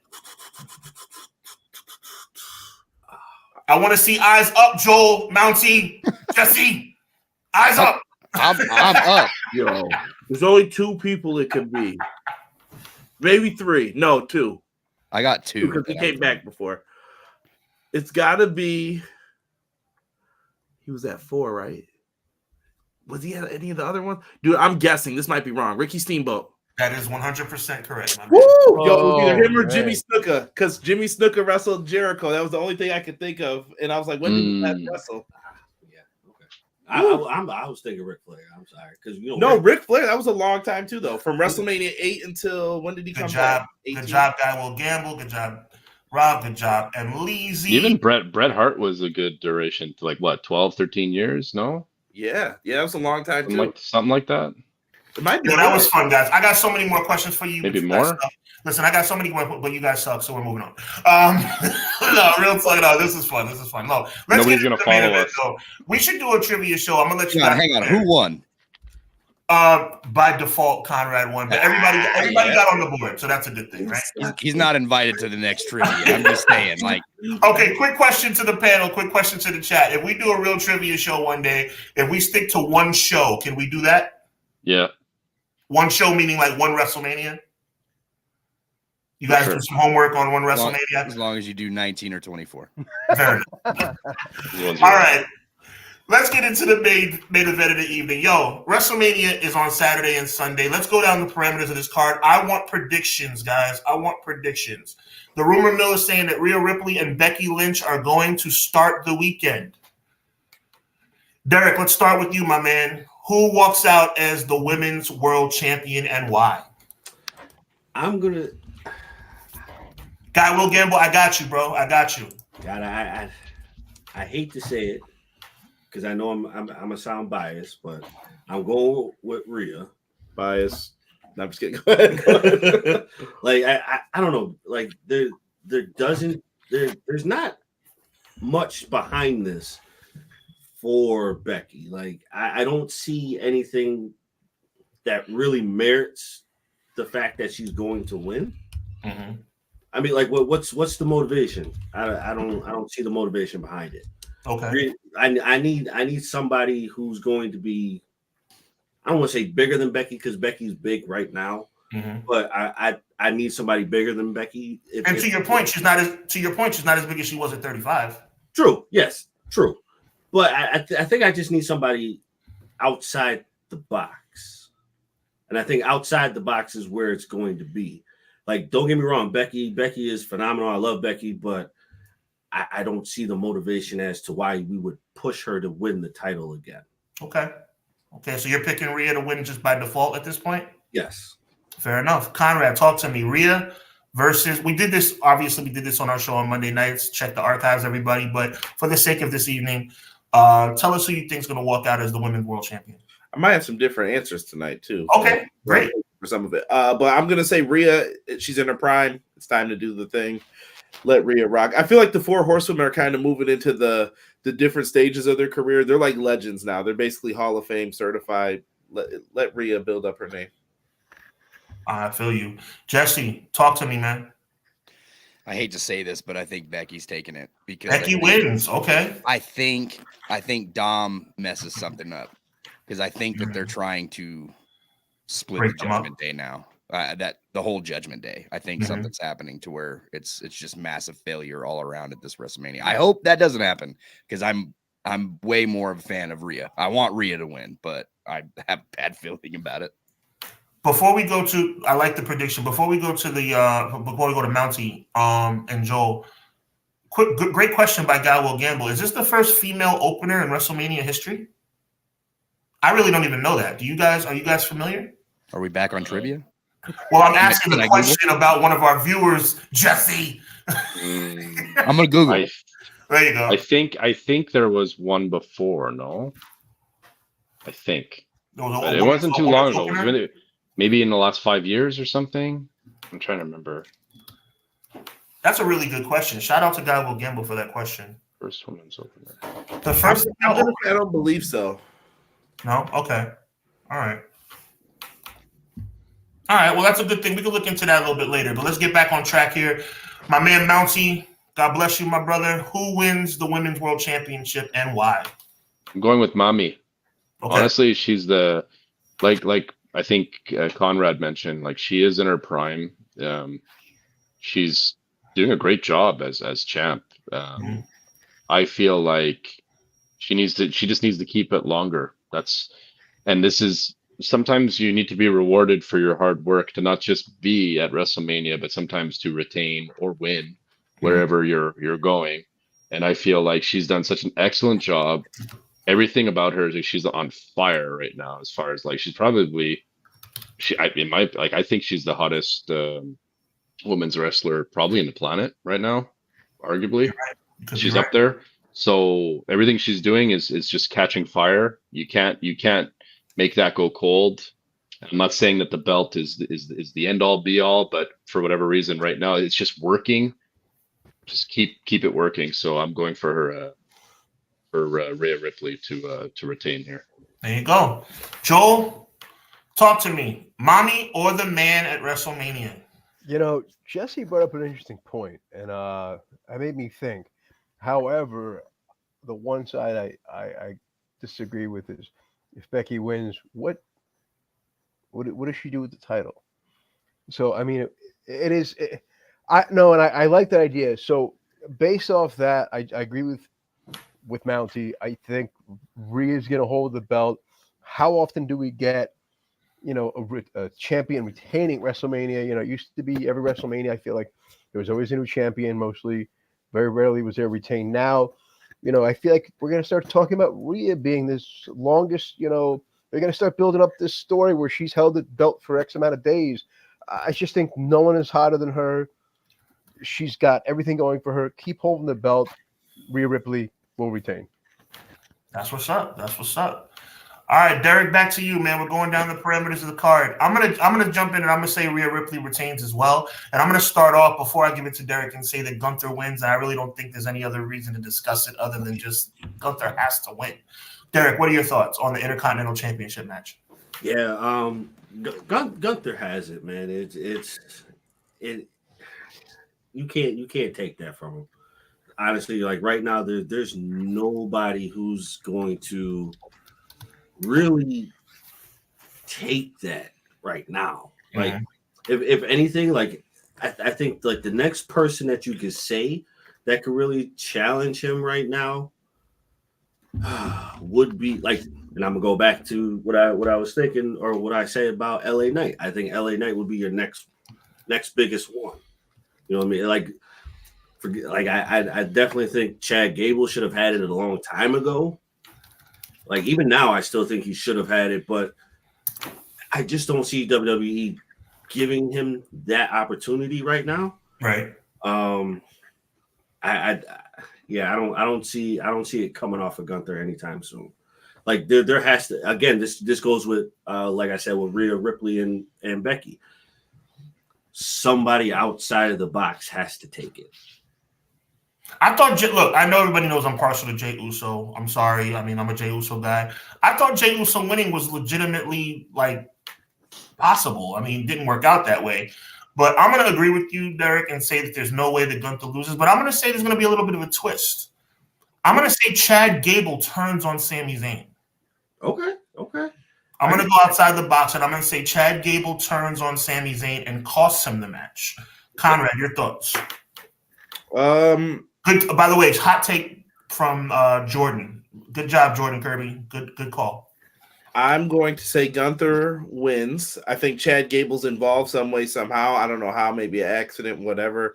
People got to remember, Raw is on Monday still. So you need stories and stuff to go into that. But hashtag what draft? Hashtag what draft, hashtag what rankings.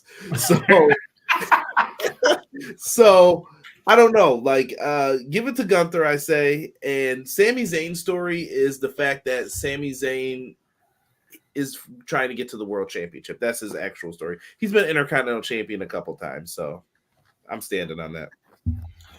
Jesse, my friend, is there anything really to discuss? Is there any way you see Sami Zayn walking out of WrestleMania as champion? No. I don't think Gunther loses this title at all. Really? When you say at all, you mean like until Berlin? Until he wins the world title. Wow. Ultimate Warrior style? I think so. Excuse me. Wow. That's a hot take right there. I think if anybody should beat him, it should be for the biggest prize. Not right now. He's that good. You realize that's a super hot take, bro. That's okay. Yeah.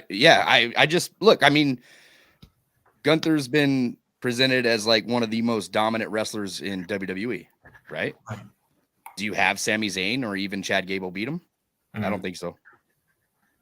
I like it. I think Chad Gable winning would be cool, but then what do you do with Gunther after that? Gunther just lost to Chad Gable. Is he going to go after Seth Rollins now? Right. So I don't know. I don't think that he loses. I think he forfeits the title over after he wins the world title, Goldberg style. Bill Goldberg style. Super dope hot take, man. Title for title sounds super dope. Mountie, any way that Gunther walks out titleless at Mania 40? I don't think so either. I think they have other plans for Sami Zayn, like maybe potential Money in the Bank winner. It could be a cool little angle for him. Jey Uso. Or him. Nobody gives Jey Uso any love but me. No, I do. I gotta rep my Montreal boy. Sami Zayn was hot as fish grease this time last year. Oh, dude, I was there at Elimination Chamber, man. Oh, what a great event that was, bro. That was friggin'. That was like Rocky going into Russia, man. Like that was unbelievable atmosphere. So it was huge. I think that it's not over yet for him, but I do think he could probably get something else. Like you said, he's won the IC title before. I don't think this is it. There's gonna be somebody I think that beats Gunther. I just don't know who that is right now. Right. But he ain't losing. He ain't losing this weekend though. I'm with you, bro. I'm with you.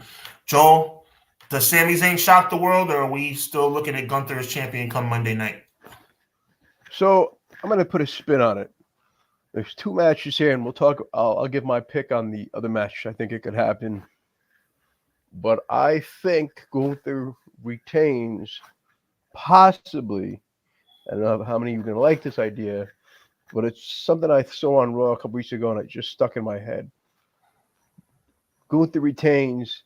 Does Damian Priest come out and cash in Money in the Bank on Gunther? Because WWE sucks, maybe. Well, I was just thinking about guys. I don't remember that episode of Raw. I take that back. WWE does not suck. WWE doesn't suck. I take that back. WWE is questionable. Well, do you guys remember there was like an Imperium face-off with Judgment Day, and Damian Priest, I think, kind of hinted something. So that kind of struck me as thinking, obviously the world title situation is always possible, but they did have, I think, Austin Theory try to cash in on the U.S. title. So I'm wondering if WWE is going to go that route and because guys, remember, Damian Priest won that Money in the Bank last July, so we're going on a year now with that briefcase. Right. Does something happen at WrestleMania? That's one of the matches where I think it could, and as we talk about later, I'll give my prediction on that, where the other match, I think. But that's one match where I think we could have some. And to answer your question, yes, I agree with you guys wholeheartedly. Like, Gunther should not lose a title until he wins the world title. But I feel like he's in this position now that if he were to lose the IC title, and 3 months from now, 4 months from now, he'll be in that world title picture of Raw or SmackDown, and either challenging for the champion or being a champion. No question about it. This guy is a future world champion. Absolutely. Can I piggyback off that real quick? Of course. I hate that idea so much, but he makes so much sense. And can we just say, if this happens, Money in the Bank, can we just get rid of this Money in the Bank already? Can this just be over? Because I think the main goal is the world title or the WWE title, right? Like, why are we? It should be. Why would you want to cash in your opportunity as a mid-card champion? Yeah, I think also, like, when you were talking about Jey Uso, I think Jey Uso is the guy to take down Gunther. I think that would solidify him to go into that next main event level. But he's got to be a little bit. He needs a little bit more help, in my opinion. That's what I think. And I think how he gets there is to dethrone Gunther. That's something, man. That's like Ultimate Warrior dethroning Honky Tonk Man in his streak. When you think about it, great analogy. What happened after that, right? Jesse? What Jesse said. That's my thing. I'm sorry, Jesse. What you just said is a great idea. Like, it's always should be about the world title. But I'm just thinking right now, Damian Priest has gone far and beyond what he's supposed to do. I think he's absolutely a true talent. He's excellent. I think this guy's going to be another like Gunther. He's going to be a breakout single star. I know he's 42, I think, but this guy has serious potential. But right now, can you see him? As his, with his faction, with the Judgment Day, can you see him claiming a world title right now? Over Seth Rollins or Cody or Drew McIntyre. That's why I just, threw that out there. There's nothing wrong with you throwing it out there. Because it's a very good take. Absolutely. Derek, I'm coming to you, Derek. Your point, Joel, is not far off at all, but it's twofold. It's also because of how diminished the Money in the Bank has become. Derek, give me something.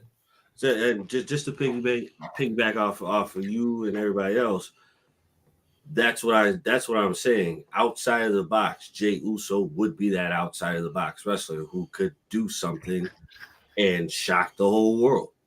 I would take that any day of the week, bro. And I think he should win the same style as Warrior beat Honky Tonk Man fast, like kill Gunther within like 1 to 2 minutes, like completely like you know what I'm saying? Like, I don't want to see no long fought battle. I just want to see Jey Uso come in, gets the crowd all hyped up, and he just goes to town on him. And I'm here now. There's your goosebumps, Sean. Come on.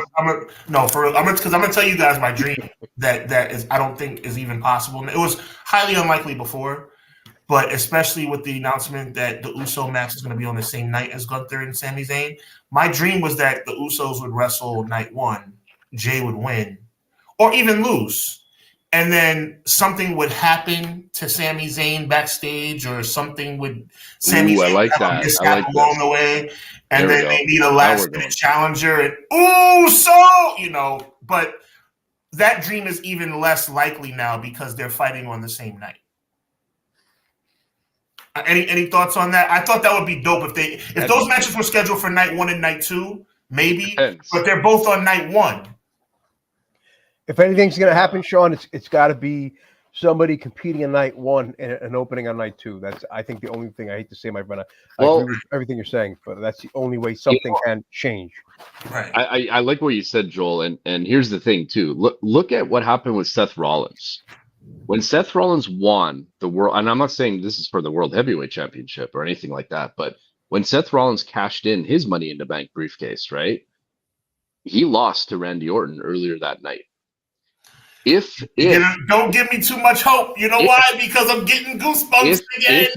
If Jey Uso loses, if the match is early on in the card, and if Jey Uso somehow loses to Jimmy Uso, then I could honestly see, like, exactly what Sean said, something backstage, blah blah blah, and then all of a sudden he's entered versus Gunther would be like amazing. Think about it. Even Bret Hart lost to Owen Hart. early in the night, and then he won the title later on in the night, and everybody was like all for it. I think that's a great idea, man. That'd be sick if that happened. Mountie, this is why you're my brother from another mother, but I'm gonna burst my own bubble by bursting yours. Damn. No, it breaks my heart to even go here because I just don't think, and Conrad knows this as well, and I think Jesse. Meltzer has dropped what is supposed to be the card order, not just the night and night, but the order of the card as well. You can take this with a grain of salt, but according to Meltzer, it's going to be Ripley Bailey, the tag ladder match, LWO Santos and Dom, Jimmy and Jay, the women's 6-woman tag, and then Gunther and Sammy. So there'd only be one. According to this, there'd only be one match in between to give Jay that chance to recover and come back. Okay. You see how dim that dream. Like it's like I was thinking if they're okay. First, I was thinking if they're on different nights. Then I was thinking, okay, maybe they're not on different nights, but maybe if Jay and Jimmy are match 1 and Sammy and Gunther are match 6. Exactly. But now it's like, are they really going to do something like that with one match in between? Well, they've done. I'm trying to remember now. What did they do with Becky Lynch when she went into Rumble? That was the first match of the night, and then she was in the Rumble later on. I forget. I think Becky and Asuka was match 1. Don't lose hope because you just quoted Meltzer. It's all BS. I'm just gonna go on. And now that's a 5-star take. You don't believe Meltzer has a scoop on the order of the matches? I don't believe Meltzer knows what the hell he's talking about. Okay. Fair enough. All right, let's go no huddle on the rest of these matches. Up until we're not going to go no huddle in the main event, but and we're not going to go no huddle on the Usos either. 6-team tag. Derek, who walks out with both sets of titles, or who walks out with one set and another team walks out with another set? What are your thoughts? Realistically, I don't care to see this match at all. I don't care to see this match at all. Why? Because Jesse, I see you. These kinds of matches are just pure mess. Mayhem. Yep. What did I used to call them? Chaos. No, not chaos. Crash TV. Well, that too. Oh God, what did I used to say for that? Sloppy. There we go. These kinds of matches are just sloppy. I don't remember who's. I disregarded this match. Who's in this match? Okay, I can give it to you right now, Derek. We got the Judgment Day, obviously, defending both sets of titles. Okay. Only reason there's a little bit of a question mark is because they said, you got to grab both sets of titles. So I'm thinking maybe there's some. But it's the Judgment Day DIY, Awesome Truth, the New Day, A-Town Down Under, and New Catch Republic. Pete Dunne. Horrible name. That's a horrible name. I didn't know that was their tag team name. Yeah. New Down Under. Take them out the match just for the name. Gotta go. Okay. You know what? I'm gonna serve this up to you, and maybe it'll spike your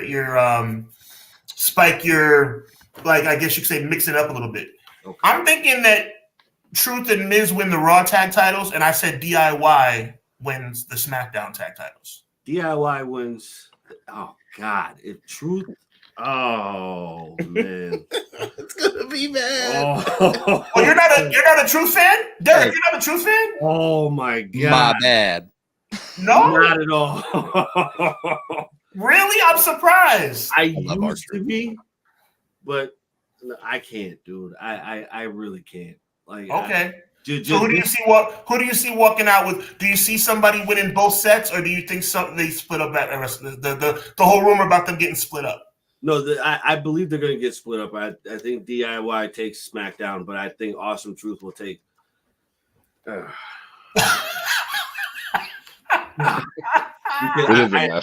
am so much not a fan of either one of them. Wow. You might as well. You know what you might as well do? You might as well do what we always do, Derek. Just cheer for. I'm doing the same thing. Just cheer for New Day. That's who I want to cheer for. That's who I want to cheer for. But they've had their run of the mill for so long. Yeah. At this point, I'm disqualifying them. New Down Under. Yeah, you're done because of your name. if I realistically had to say someone had to keep these belts, it's going to be. Oh. So very, very reluctantly, you're saying DIY and Awesome Truth. Yes, I'm happy with DIY. I'm happy. Okay. Okay. I believe they deserve that. Okay, so we actually agree on our prediction, but you seem a lot more upset than I do. Also, I can't stand Awesome Truth. I can't. No, I can't buy into. I'm done. I can't. I respect it. Conrad, give me something, man. Okay. Rob just made me laugh. I'm just gonna fantasy book real quick before I get my actual prediction. Damian Priest and R-Truth are up there. They grab the belts. R-Truth says cash in on Miz, and then they become the champs. Boom. You never saw it coming. Foolishness, ridiculousness. I'm kidding. Don't do that. Honestly, I'm going for the swerve. You would see foolishness. Foolishness. I'd pop. That'd be so funny, dude. On the real, like I'm gonna say let Judgment Day win because everyone expects them to lose. Like I said, there's the night after. That's where I said it because of Rob. That's hilarious. The night after, I think, is when they'll lose the titles to somebody who maybe, I don't know. You tell me what tag teams are coming up. You need some new people. Do not split these belts is my only thing. Well, Jesse's been doing like this for the past 10 minutes. I definitely don't want to see that at all. I'm done with them. They had their chance. Oh, okay. Well, I promise you, if that happens, that is going to be worse than what I was talking about with Hell in the Cell. I'll be fair. I was there at 33 when they came out. That was one of the loudest pops I ever heard. Yeah, that's 7 video. Yo, but that was a stretch then, and it was 7 years ago. Yeah. So my prediction is Judgment Day wins, and then you find a way to get the belts off of them the next night. All right, Jesse, give me something. First of all, if that happens and we get a Derek rant, I want that to happen. That's what I hope happens. Sign me up. Because that rant was hilarious. That will happen. Sign me up. They come back and win. Oh my God. Trust me, I want the Hardy Boys nowhere near WWE right now while they're hot because I'm not going to get into it. I hope. I don't even know what to predict. I think everybody else is calling it DIY, Awesome Truth. I think that's just, I don't know. Yeah, A-Town Down Under, bro. Come on. It makes sense. It makes sense, but it's terrible, Jesse. This is the first time I've actually heard that name, and I watched Raw. I've been watching Raw every single week, and maybe I just haven't paid attention. I've never been an Austin Theory fan or Grayson Waller, so I'm just when they're on the TV, that's break time for me to walk around the house and do whatever I got to do. But I'm pretty sure it's going to be DIY. I hate the fact that they're splitting up the titles, but the fact that they haven't made a new set of tag titles tells me that they were planning on doing this all along. Unfortunately, I want to hope that the Judgment Day just retains everything. Okay, that's what I want to hope. But I think Derek's prediction and everybody else's prediction is the same thing. I think that's the only way you go. Although that cash in would pop me. If that happened, it would be funny. It would definitely be funny. I would love that. The wife would be popping. I know that for sure. So before I throw it to Mountie, I'm just gonna say I'm not thrilled about the idea of them splitting the titles. But for one, okay, let me rephrase. I'm cool with them splitting the titles. I'm not happy with them splitting them in this way, and I'm gonna tell you why. So you're telling me you're on top of the ladder. You grab the red ones, but you don't grab the blue ones. It's stupid if you think about it. But that's you know what I'm trying to say. Does that make any sense, guys? It's like, okay, I'm gonna grab the red ones, guys. I'm gonna grab the red ones. I'm gonna make sure I'm Raw Tag Team Champions, but then afterwards I'm gonna grab the blue ones and somebody's gonna stop me. No? Okay. I got nothing. I agree. Mountie, what's your prediction, dude? Oh, dude, I don't know. So, I don't know. It's kind of like maybe one of those Zack Ryder moments here for Awesome Truth. Okay. You know, maybe like Miz, and R-Truth kind of take something home here. Mm-hmm. But I also kind of feel that like DIY is, you know, they're kind of like the end zone Cass of that Mania that you guys are talking about where the Hardys came out. Like I had my money on end zone Cass to win that match. back then. And for me, like Same. DIY is in the same sort of boat right now, where it's like it's well deserved. They're pretty popular, good workers, great matches. It's all that's what tag team is all about, you know. So yeah, I don't know. It's good between those two, I guess, you know. Fair enough. Fair enough. Joel, the undisputed tag team championships of the world are on the line. You got to climb a ladder to get them. Who walks out as unified champs and or SmackDown Raw champs? So wait, I'm sorry, I must have missed this. There's talk that there's going to be. I thought it's an undisputed tag team title match. No, It's an undisputed tag team title match, but you can grab one of the two belts. okay. And if somebody grabs one of the sets of titles, then the match continues on. So that tells me that That's what they've said. that's the stip. Yep. I'm gonna say the only thing I like about this match, and for you, all you guys who like, been a fan for a long time, remember those put together 4-way dance tag matches at WrestleMania 20 and 15? So I just got to say, I know Derek said this, he didn't care, but I do have to say I like that it is a ladder match instead of them just rolling together a match at WrestleMania. The ladder match does add some intrigue to it. Therefore, Jesse, thanks for filling me in on that. I'm gonna say either DIY or the Awesome Truth will walk away with either both sets or separately tag titles. That's what I'm saying. Yeah, I agree. No doubt. Makes sense. All right, guys. All right, the 6-woman tag. I love Bianca, love Jade, love Naomi. I like Damage Control too. But who walks out victorious? Derek. Okay, wait a minute. I got this for us. He ain't got an answer. Listen, we are going with the African Queens, baby, in this one. Damage Control is going to be booked as bad as they've been booked this entire time. They're taking the L. You're not beating Jade Cargill in her first match at WrestleMania. Bianca Belair ain't losing her streak. And, hey, I'm sorry, but Naomi's here for the ride. I don't know what they're going to say. They're going to celebrate and have some fun. That's the end of this. And then they can move on and find feuds for them to do after this. Point blank period. Same thing for me. We're all on the same page. No huddle, Vinny. I'm sorry, Vinny. Vinny made a good comment. No huddle, Jesse. Who do you got in the 6-woman tag? It's a no-brainer, man. It has to be. It's Jade Cargill's first match. Wow. You got and Bianca's undefeated at WrestleMania. Keep that going. I love it. No huddle, Mountie. Who do you got winning the 6-woman tag? What does no huddle mean? No huddle means we're going rapid fire. Okay.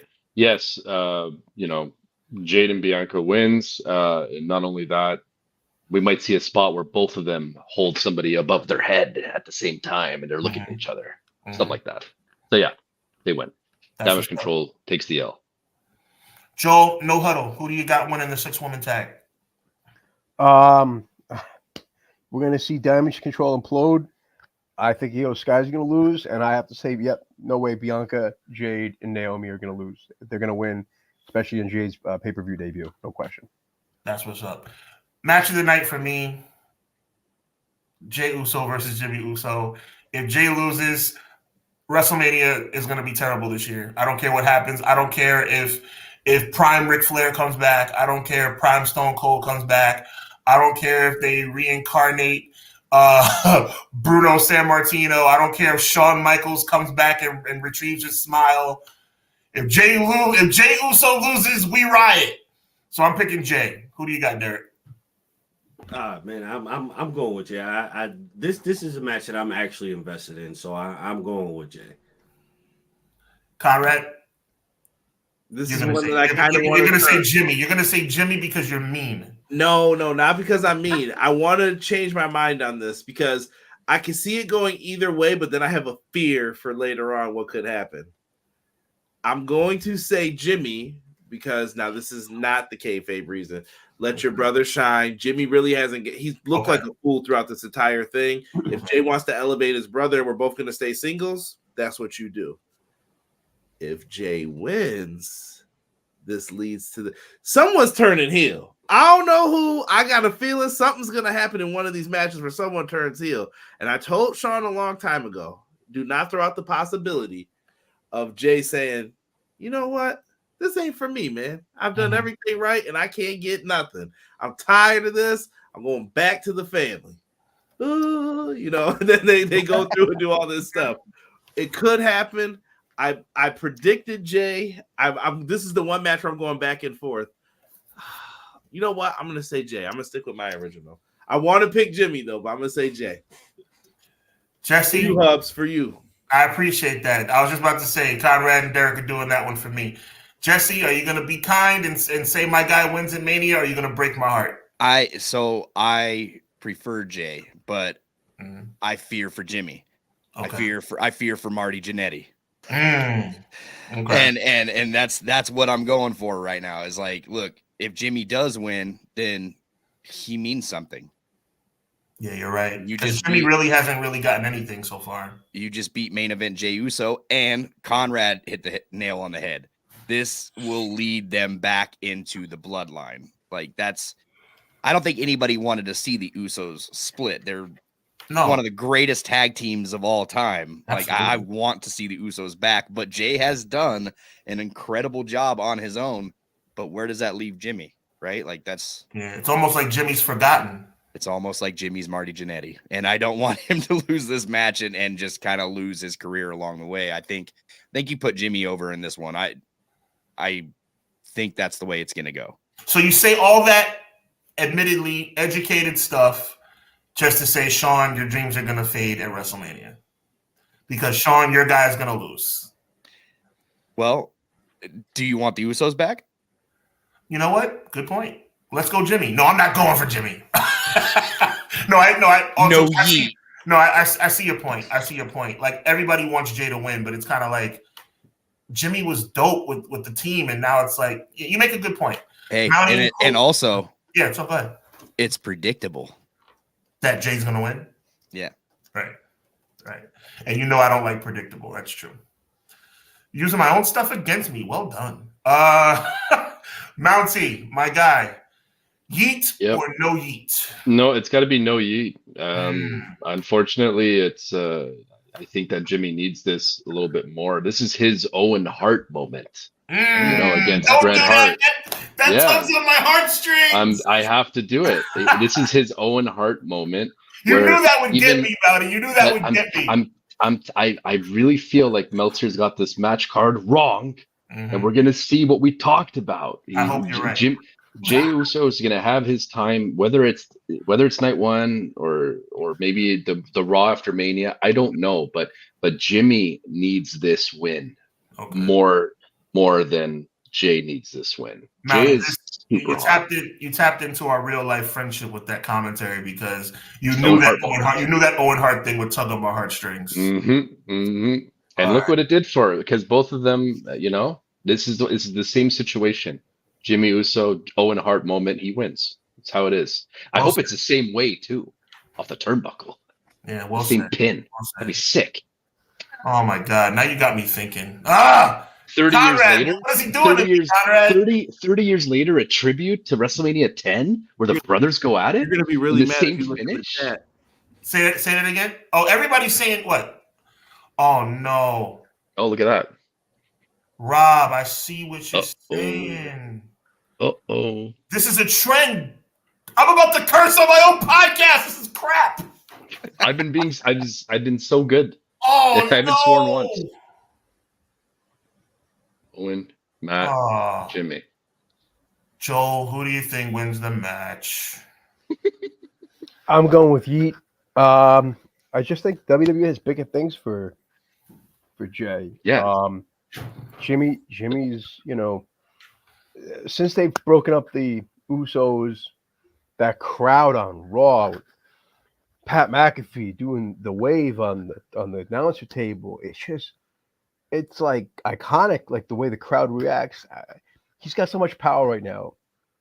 In terms of, I love what you're saying, Joel. But do you see I'm starting to get convinced the other way because of what Mountie and Jesse just broke down. It's like, can Jimmy afford this loss? I mean, I really just don't care, because I want to see Jake grow. Yeah. I That's want what I'm to talking I love about. that. I Jesse, love Jesse, that. Mountie, nothing personal. You know that. No, that was the I hot just- take I of the just- night. Good job, Joel. No, and Sean, I'm not being biased. I love you, but I'm not being biased. Go ahead, either. bro. But I just think that momentum right now, you can't take that away.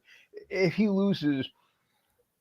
Jimmy loses, okay, he'll go back to Roman Reigns, and he'll take 6 months off with Roman when he loses the belt to WrestleMania, and he'll come back. But Shea loses, there goes a shot at the IC title, US title, world title. This will be the start of him, breaking that ceiling and moving it on up. So yes, Yeet wins WrestleMania. I love it. I love it. Good points on both sides. Derek, we're getting there. We're getting there. We're getting there. No huddle, LWO or Santos and Dirty Dom? Santos and Dirty Dom. Conrad, no huddle, Dirty Dom and Santos or LWO? Santos and Dirty Dom. I love it. I'm going the same route. No huddle, Jess. Santos and Dirty Dom or the LWO? Got to be Dirty Dom, man. He lost last year. Fair enough. Trilogy, WrestleMania 41. Mountie, no huddle, my brother. LWO, Dirty Dom, and Santos. Dom and whoever, yeah. Got you. Yeah. No huddle, Big Joe. Who you got? You got LWO or do you have Judgment Day / El Fantasmo? I got Dirty Dom and Legado del Santos Escobar. Escobar. Yeah, Santos Escobar. All right, that's Yeah, what's up. no question. All right, let's get into this now, Derek. We're going into our third hour. We're going to wrap this up in the next 20 minutes or so, but we got to give proper due to this main event. I've said it on our podcast, Conrad. This now takes the place as the biggest tag team match in the history of WrestleMania, overtaking for the first time in 39 years Mr. T and Hogan versus Orndorff and Piper. This is now officially the biggest tag team match in WrestleMania history. Derek, give it to me. Who walks out the winners? The Bloodline or Cody and Seth Rollins? Okay, so I'm going to say the way that I'm thinking about this is a two-way street for me. Mm-hmm. Stipulations on the line. Yeah, this is very true. So my right side wants to say Bloodline wins. Mm-hmm. My left side wants to say Cody and Seth wins. Only because I think if the Bloodline wins, there's no Rock on night 2. yes, and if I'm sorry, what did I just say? What did I just say? I said it wrong. If Seth and Cody win, no Rock on night 2. Yeah, We know what you meant. Yeah, thank you. So if Seth and Cody wins, no Rock on night 2. But I feel like if the Bloodline wins, then we go into night 2. Cody has to win the title. Mm-hmm. But if Seth and Cody win, Mm-hmm. now we get to that point where everybody says, yeah, Cody, do some million, my guy. You're not winning. Okay, fair enough. So you're saying Cody and Seth winning adds some more intrigue tonight too? Yes. I respect that. That. Because you had so many people who are in for Cody who want to win, or they want him to win that title. But if you have them win that tag match, those who want to see him win, in my opinion, I don't think he's going to if they win night 1. Who you picking, man? Stop judging. Who you picking? I honestly, I'm let me tell you guys this. Derek is the worst person to watch wrestling with. So anytime in the match, you can watch it. Rock bottom. Ref bump. Derek's like, yo, so-and-so's winning it. 2 minutes later, another ref bump. Derek's like, nope, the other guy's winning it. Like 3 times during the match. Yeah. Oh, my God. That's funny. And that's probably going to continue. I'm going Bloodline. All right, that's what's up. For the record, I'm going Bloodline as well, simply because I don't think you can have night 2 without The Rock being a part of it. So it's really no rhyme or reason to my thought process other than, do we want Rock on both nights? Then the Bloodline has to win. Conrad, your thoughts? I'm going to say the Bloodline still. Mm-hmm. It doesn't make any sense to me Even if they lose, I guess it'll add intrigue because then if Roman wants to have a chance, someone new is going to have to pop up. Mm-hmm. But you could do that if they win too. Right. It doesn't have to be that way. So I'm just gonna say the Bloodline wins. I think they want that chaos at WrestleMania 40. Everybody wants that Attitude Era back. You're gonna get it this night. I think you're going to get the most run-ins you've ever seen. You're gonna hear everybody's music, Mama Rhodes music. You're gonna see people getting whipped with belts. You're gonna see people Mama Rhodes music. Yeah, people are gonna be getting stomped. People are going to be getting hit with chairs to the back. It's going to be insane. It's going to be a plethora of bodies surrounding the ring. They call him the natural. Oh yeah, man. Listen, anything can happen on Saturday and Sunday. So you're going Bloodline, partner? Yep. My brother. Jess, we all know what you're going to say for night 2. We're almost there. Night 1, though. How do we get there? Does the Bloodline win or does Cody and Seth win? They have to. They already made a stip for night 2. That's how I look at it. If they went the other way around with Cody and Seth winning, I think though it would be a swerve, that's when I would say, okay, maybe Rock or Roman is retaining night 2. I don't see Bloodline losing both nights. Right. And I don't see Cody losing both nights. Okay. So it's weird, you know what I mean? So I think Conrad killed it with what he said. You know, yeah.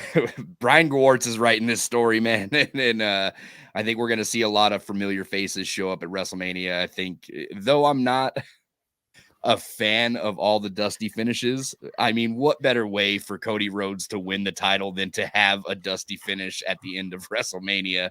It just, I think that's the way it goes down, man. I think Rock Roman, because Bloodline rules on night 2. I want chaos all weekend long. Me too. So I'm cool with it. Brother Mountie, is there any way you see Cody and Seth coming out victorious night 1? No. And not only that, I think the Bloodline, first of all, the Bloodline wins, and I think Cody eats the pin. I actually, Conrad, I predicted that, right? I predicted that, Mountie. I said Cody loses night 1 on his back. Yeah.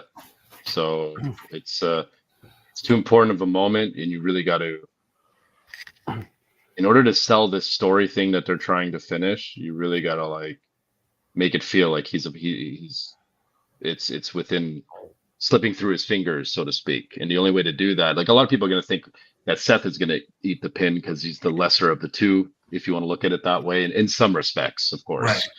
But you know, really, like you got to have Cody eat the pin. I'm not saying it's going to be like super clean and all that stuff, but give me some funky stuff.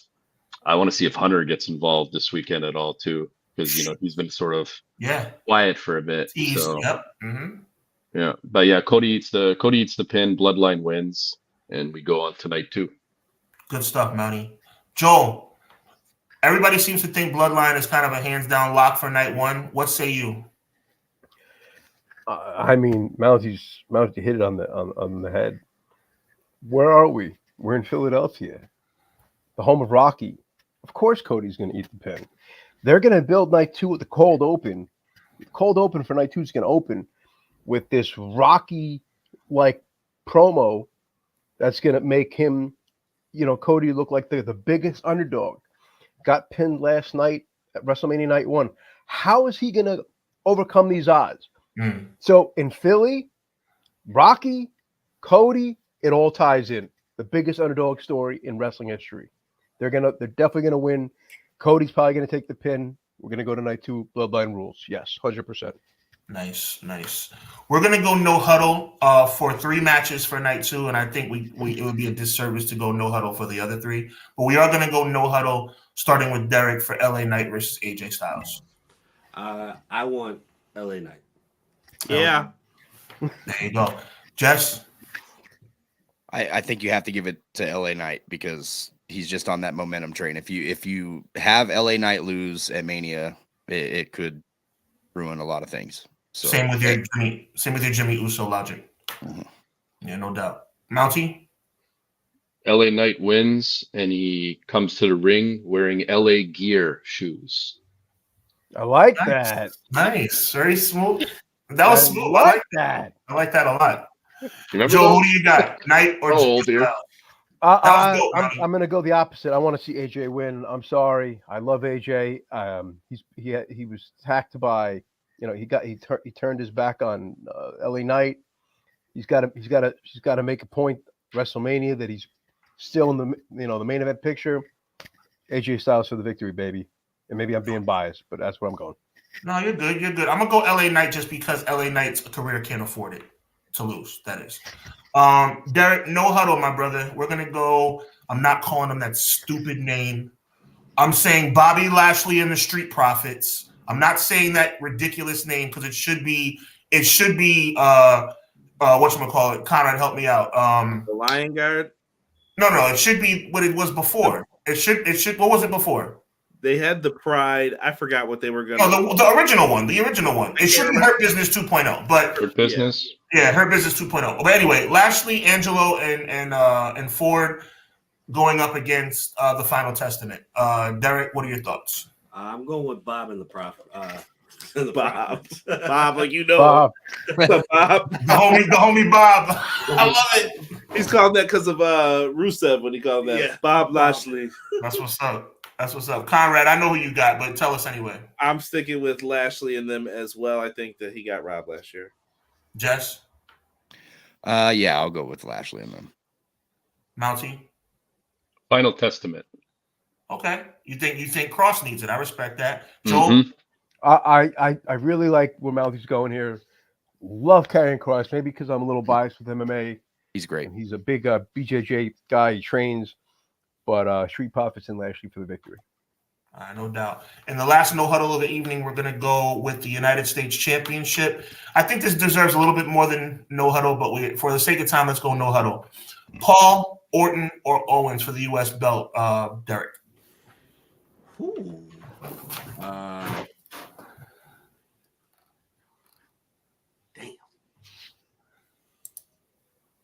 Wait, who I got? This is a tough one. Owens or Orton?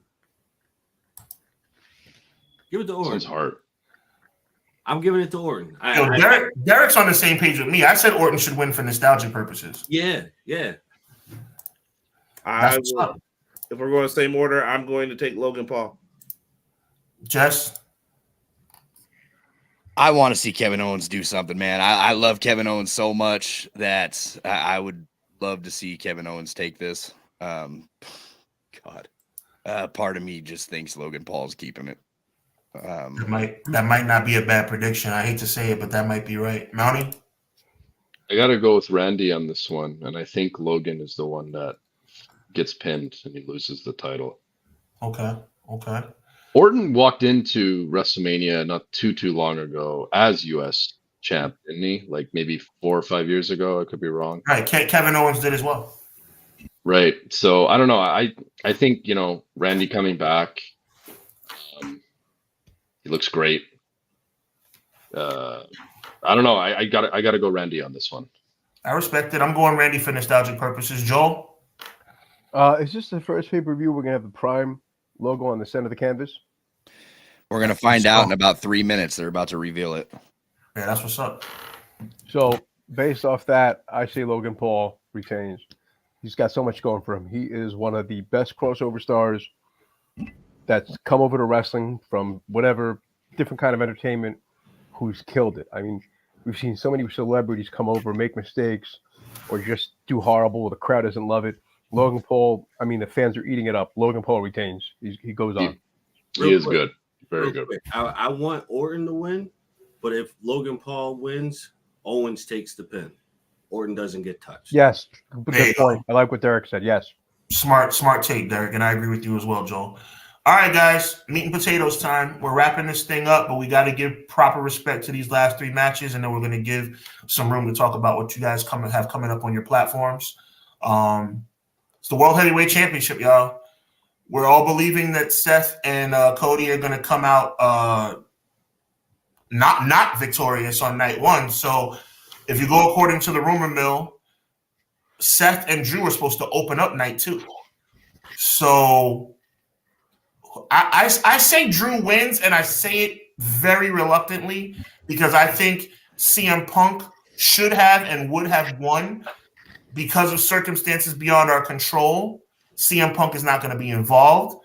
Therefore, I think Seth should retain. So I'm picking Seth, but I'm picking Seth with a great deal of trepidation. Derek, what say you?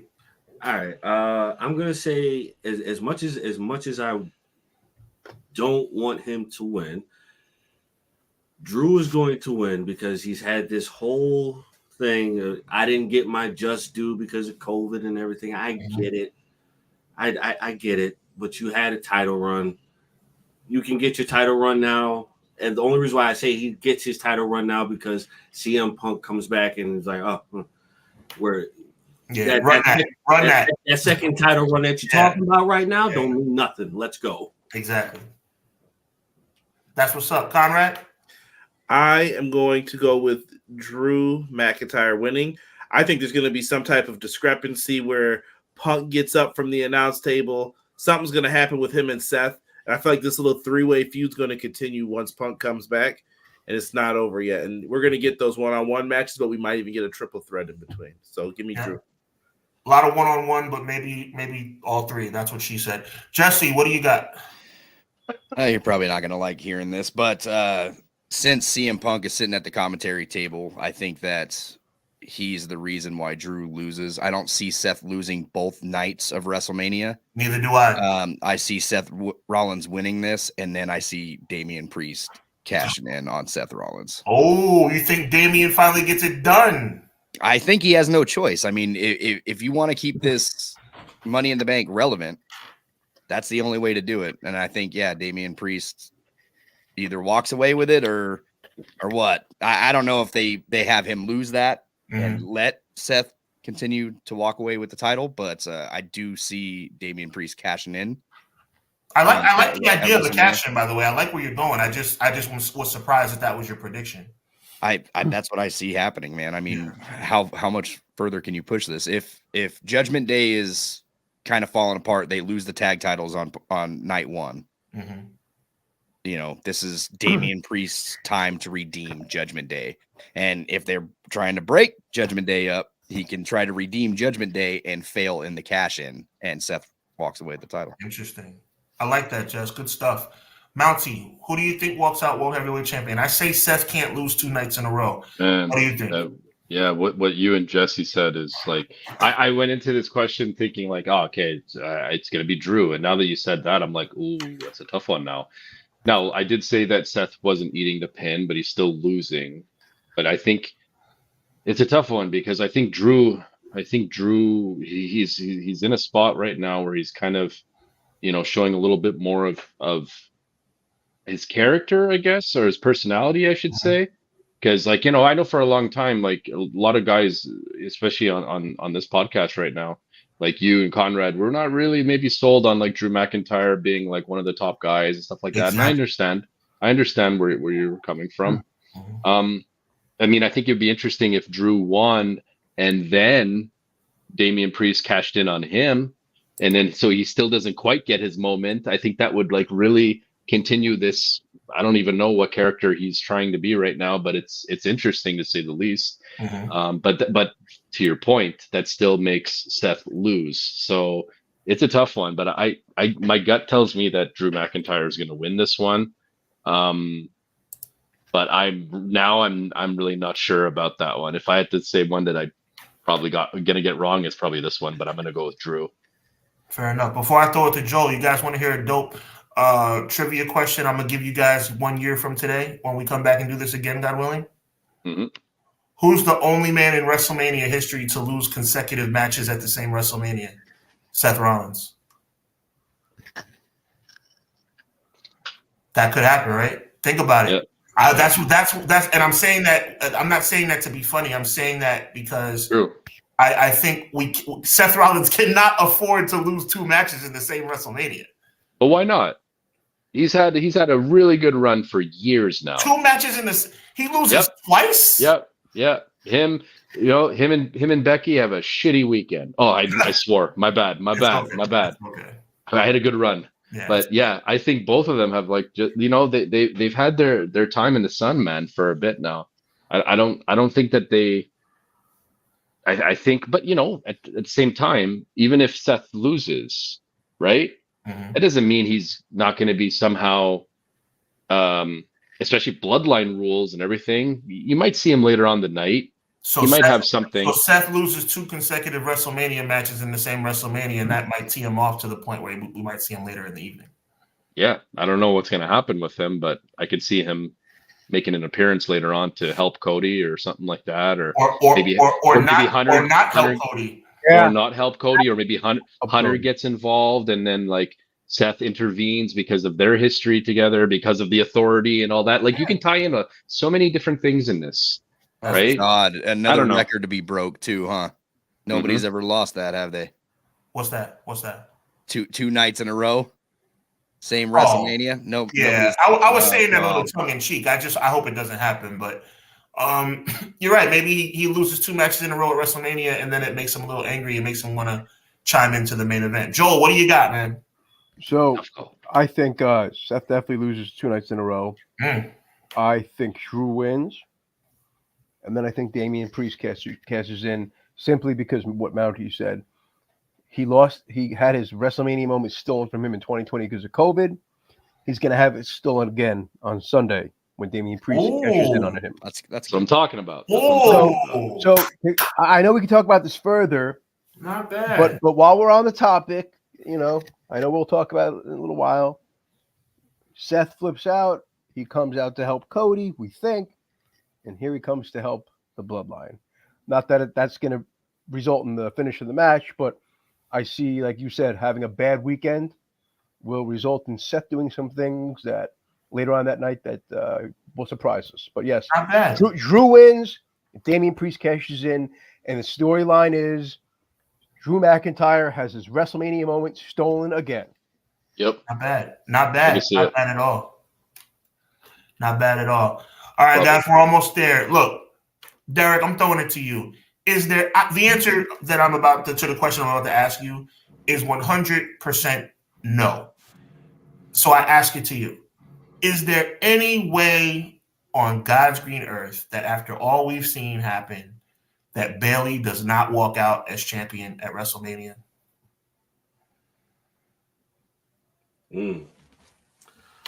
I would like to say no, but I think there's a possibility.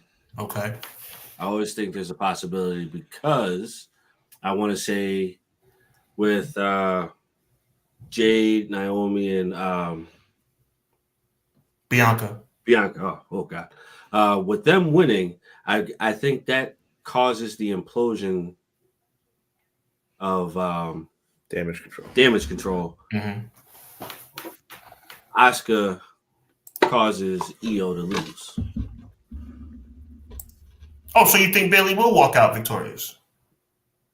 Yes. But you're saying you're not sure. You're kind of like sure. Okay. I'm not sure about it, but I'm thinking I want to think that's how that's going to go, but I'm not sure about it. Ooh, M. Lizzie says Bayley with Charlotte's help. Ooh. Charlotte? She is running around a little bit. I've seen her some videos. So. Honestly, with all due respect, that'll be the only time I actually appreciate Charlotte. There you go. Same here, because I'm not a big Charlotte person, but she could always do a run-in and make me change my mind a little bit. Yes. So Derek and I are on the same page, barely. We both kind of – I'm more definitive in my thought that Bayley has to win. Derek's about 60-40. Conrad, what do you think? I think this is Bayley's hurrah. This is Bayley's moment to shine. They gave her the Rumble win. I think this is Bayley's moment. She's taking this. Fair enough. Jess? I hope Bayley. Yeah, some doubts. I like Io, man. I think Io is great. But I also know that both Royal Rumble winners don't always walk out of WrestleMania as champion. This is true. I'm gonna pick Bayley because that's just who I want to win. But it's okay to go with your heart sometimes. I'm just saying it's up in the air. My prediction is Bayley, but it could go either way. 55-45, huh? Yes. I respect it. Maybe 50, maybe 60-30. Okay. 60-30. Mountie, what say you, man? We got Io, who's really been good since SummerSlam of last year, dethroning the great Bianca Belair. You got Bailey, Io's been great since SummerSlam. Bailey put this group together. And it's a classic biting the hand that feeds you situation where the person whose hand got bit should come back and win the title. But this is wrestling. So what do you think happens? I think Bailey wins. We've mentioned a lot of different ideas, swerves, run-ins, heel turns, whatever.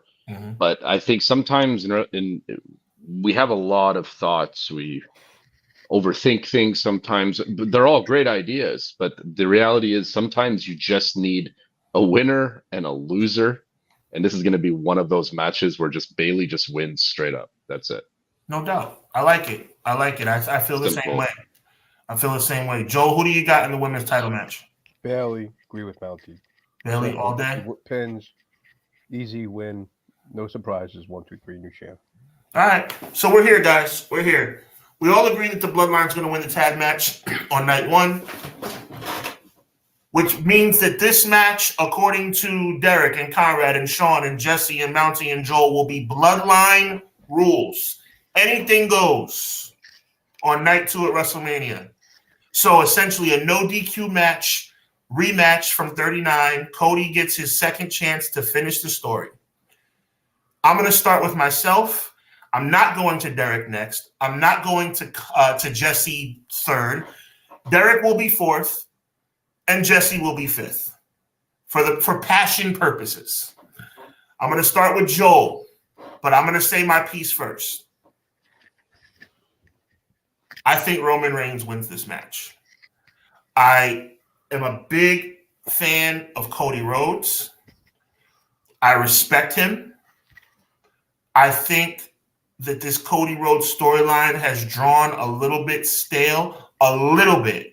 It hasn't gone stale. I still like Cody Rhodes, but it's gotten to the point now where it's too much. It's too obvious that he's going to win this match. I said with great certainty on Everything Pro Wrestling 1 year ago that Roman Reigns on an 80-20 clip would win this match. I say it with much less assurance in 2024. However, on a 55-45 scale, I say Roman Reigns continues to reign after WrestleMania 40. Joel, the floor is yours. I mean, we've got the underdog story. We're in Philly. The Rocky statue. I mean, the table's going to be against Cody Rhodes. So, of course, he's going to win the world title. The Rock's going to beat him with his weight belt in front of his mother, in front of Brandy, in front of his daughter. They're going to get some personal emotions going. We saw Austin and Cena on that truck on Monday night. I mean, are we going to see them at WrestleMania? I mean, we know Austin and The Rock have had a pretty intense feud. That's part of wrestling history. I don't know who's going to run in and help Cody. I do feel like Seth will turn on Cody, probably because if he loses his belt, he's not going to be the same. But I do think somehow, some way, Cody Rhodes leaves WrestleMania 40, finishing the story. I respect it. We shall see. So we got one for Cody, one for the Tribal Chief. Mountie, my friend, who walks out of WrestleMania 40 as the undisputed WWE Universal Champion? Yeah, I think Joel nailed it, man. I mean, okay. The recipe is there for Cody to walk. He's got to, man. Dude. Like, if I might be in the minority of thinking this, but I think he should have won last year too. Mm-hmm. Like, he came in and he had a lot of momentum going in. Like, it was very believable, amazing match too that they both had. He's got to do it this time, no matter what, because like, what do you do with him after if you don't? What do you do? Roman is scheduled for SummerSlam. I don't care. I don't think the fans will care at that point. They will, but not as much as they will this weekend. And they cared last year too. And I'll say it again. They're lucky that they've had such a similar reaction going into a rematch situation where, he wins the Rumble, something that people don't really love in this day and age, to win multiple years in a row. It's kind of mundane, So I think you got to strike. You got to strike now. Let's see what Cody is all about. And I totally agree with everything everybody said. Joel, you nailed it. And I think you were the one that mentioned it before with the press conference when he was the one that led off that press conference right after the Royal Rumble. And that was a very tough, difficult question that was thrown his way. And he answered it beautifully. You can even argue the fact that he answered it way better than Triple H did. Way better. Oh my God, it was night and day. And I was like, wow, and there's guys that skate around questions and stuff like that, but he didn't do that. He addressed it, and he did from a PR perspective. He killed it, and that's exactly what you need in the big picture of this whole thing. You gotta give him the title now, man. You have to, because or else now you're gonna have two super over dudes in LA Knight and Cody Rhodes that are just gonna be like, okay. Now flailing in the wind. All right. You got to stop. We've seen this too many times with WWE guys, especially at WrestleMania. We've seen it with, Bray Wyatt, rest in peace, when he lost to John Cena. We've seen it with Rusev losing to John Cena. I mean, there was so many key moments where certain superstars could have just friggin' catapulted into this new era of this, legend being made. And it starts with getting a big victory. It starts with getting the title. Sometimes it just needs to happen. In my opinion, I think Cody needs this title badly, and I'm looking forward to seeing it. And we'll see what happens after the fact. But yeah, I'm going Cody all the way on this one, man. No doubt, Mountie. I'm gonna add my two more cents, and I say I want to go on the record as saying I think Cody should win this match. Never, Conrad is my witness. Derek is my witness. I've talked to Joel about it. I've talked to Jesse about it. I'm saying it to you too, Mountie. I've never said Cody should not win this match. I've always said that Cody should win at WrestleMania 40. Back when he, like I always say, kind of tongue in cheek, as soon as the hand hit the mat for the third time at 39, we knew Cody was coming back. And I said, Cody's going to win next year. But the way this storyline has played out, and just looking as educated fans and journalists, however you want to look at us, Roman being advertised for SummerSlam in Cleveland. So you're thinking to yourself, okay, so he's going to be around at least through August. It's like, maybe not. So there's just, like I said, 55-45, but I just think Roman wins. But Cody should win, and I hope he does, because from a storyline standpoint, he should. He 100% should. But you're onto something, because in a way, WWE has got two different ways. Obviously, there's going to be two outcomes, right? It's either Cody wins or Roman wins. Either way, whatever outcome it is, people are going to talk. That's the cool thing about this, right? Mm-hmm. If Roman wins, people are going to be losing it, man. Yep. They're going to be losing it. It's not necessarily bad for the wrestling world per se, because then they're going to start saying, oh, Hunter does nothing different than Vince, and here he goes again. And you know what I mean? He's just like him, and this is garbage. It's going to have negative feedback, but it's still feedback, right? So I don't know. I'm interested to see where they're going to go. I'm not saying that your prediction is far off. I'm just saying that they probably should give it to him now, because I don't really think anybody wants to see third time's the charm.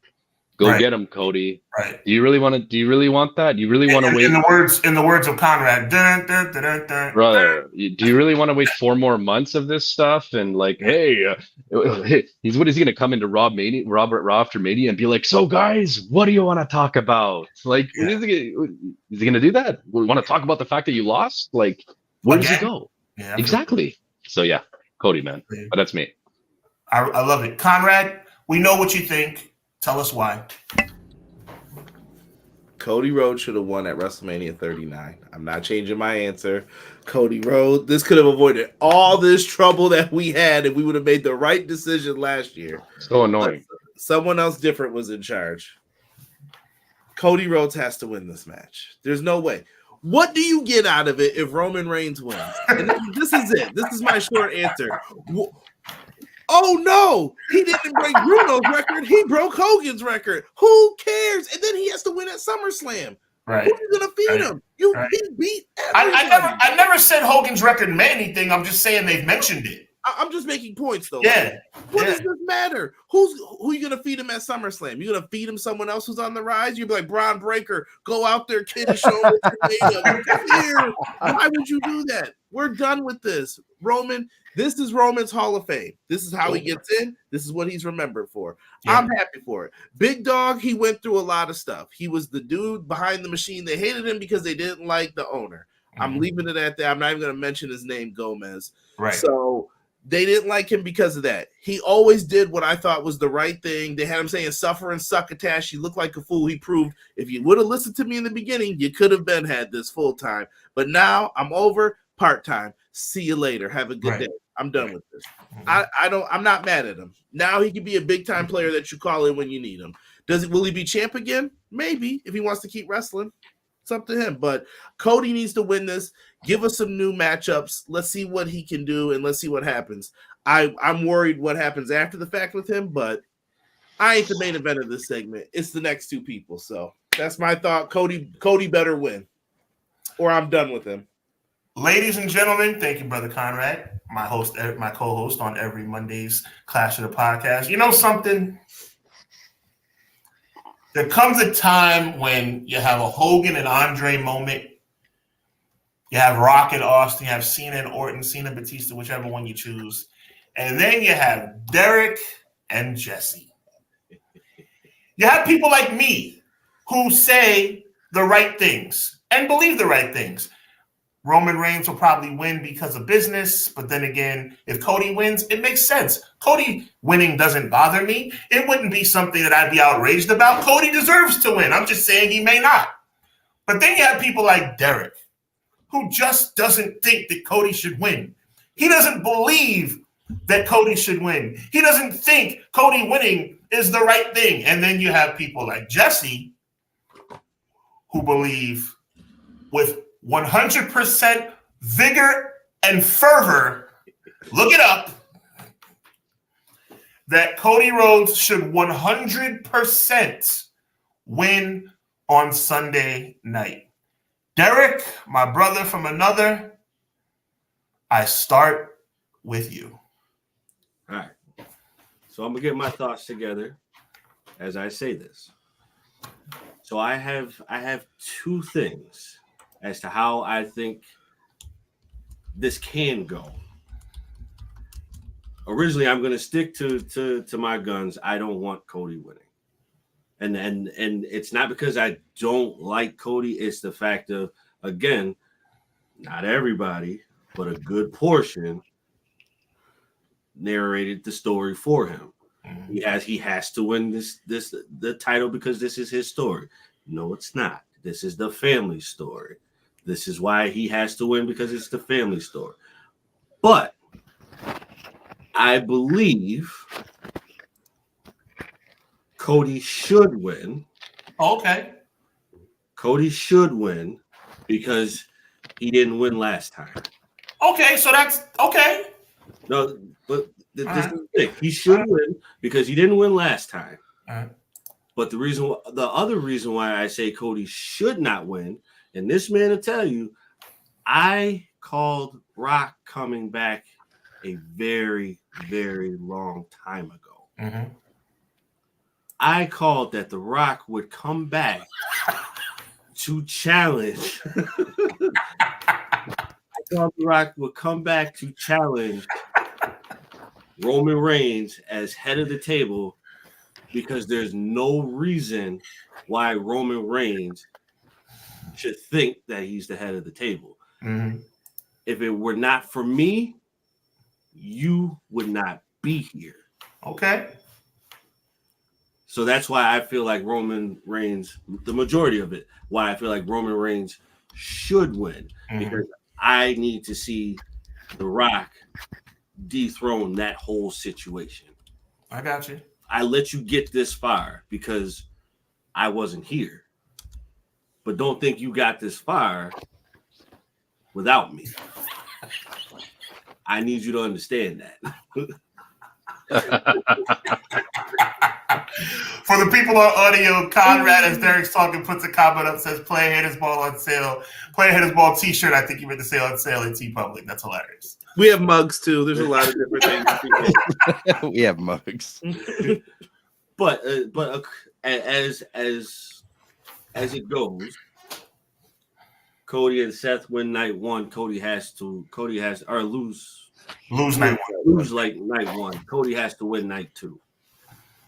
But then again, in the same token of breath, Cody can lose night two also. He can lose night two, regardless of the fact.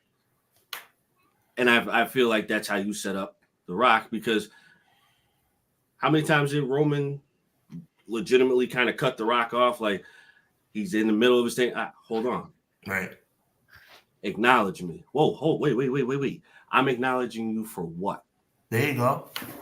You and right, Mountie, we did this. We saw this. Oh yeah. Everybody's close like this. Everybody except this was not by accident. That was not by accident. Not at all. You wouldn't. To me, it's you would not be here if I had not paved the road for you. But you know what you're saying, though, Derek. I'm trying to dissect what you're saying, and you're making a lot of sense. But I think you're kind of like you're saying that Rock has a motive to screw Roman over. Yeah, but which would mean that Cody would win. Right. No, you're absolutely right. Okay. Your prediction is Cody wins? As much as I don't like it, I'm predicting Cody does win. Wow, awesome. Look at you, Derek. God bless. I didn't see that one coming. Turning That's a new leaf. You, baby. That's for Luga. That's for the Stingers out there. Okay. I did not see that one coming. So it's I mean, we're about to throw it to Jesse. So it seems like everybody in this chat and everybody on this panel believes that Cody should win. I don't believe in WWE enough to make the right decision. So that's why I'm predicting Roman Reigns. But we all agree that Cody should win. Jesse, the floor is yours. Give me just 1 second. Uh-oh. For the people on audio, Jesse's gone black. I think this is kayfabe. Y'all believe in dreams. Do you all believe in dreams? Do you like Marvel? Let me ask you that. Do you like Marvel? This is the end. Like Marvel. This is the end game, baby. This is the end game. Legends assemble. We're ready to do this, man. I think Cody Rhodes walking away has to be the ending of this. I busted out this thing because I think we're going to get rid of that piece of crap title that we've had for so long. Cody Rhodes is bringing back the baby. For those of you on audio,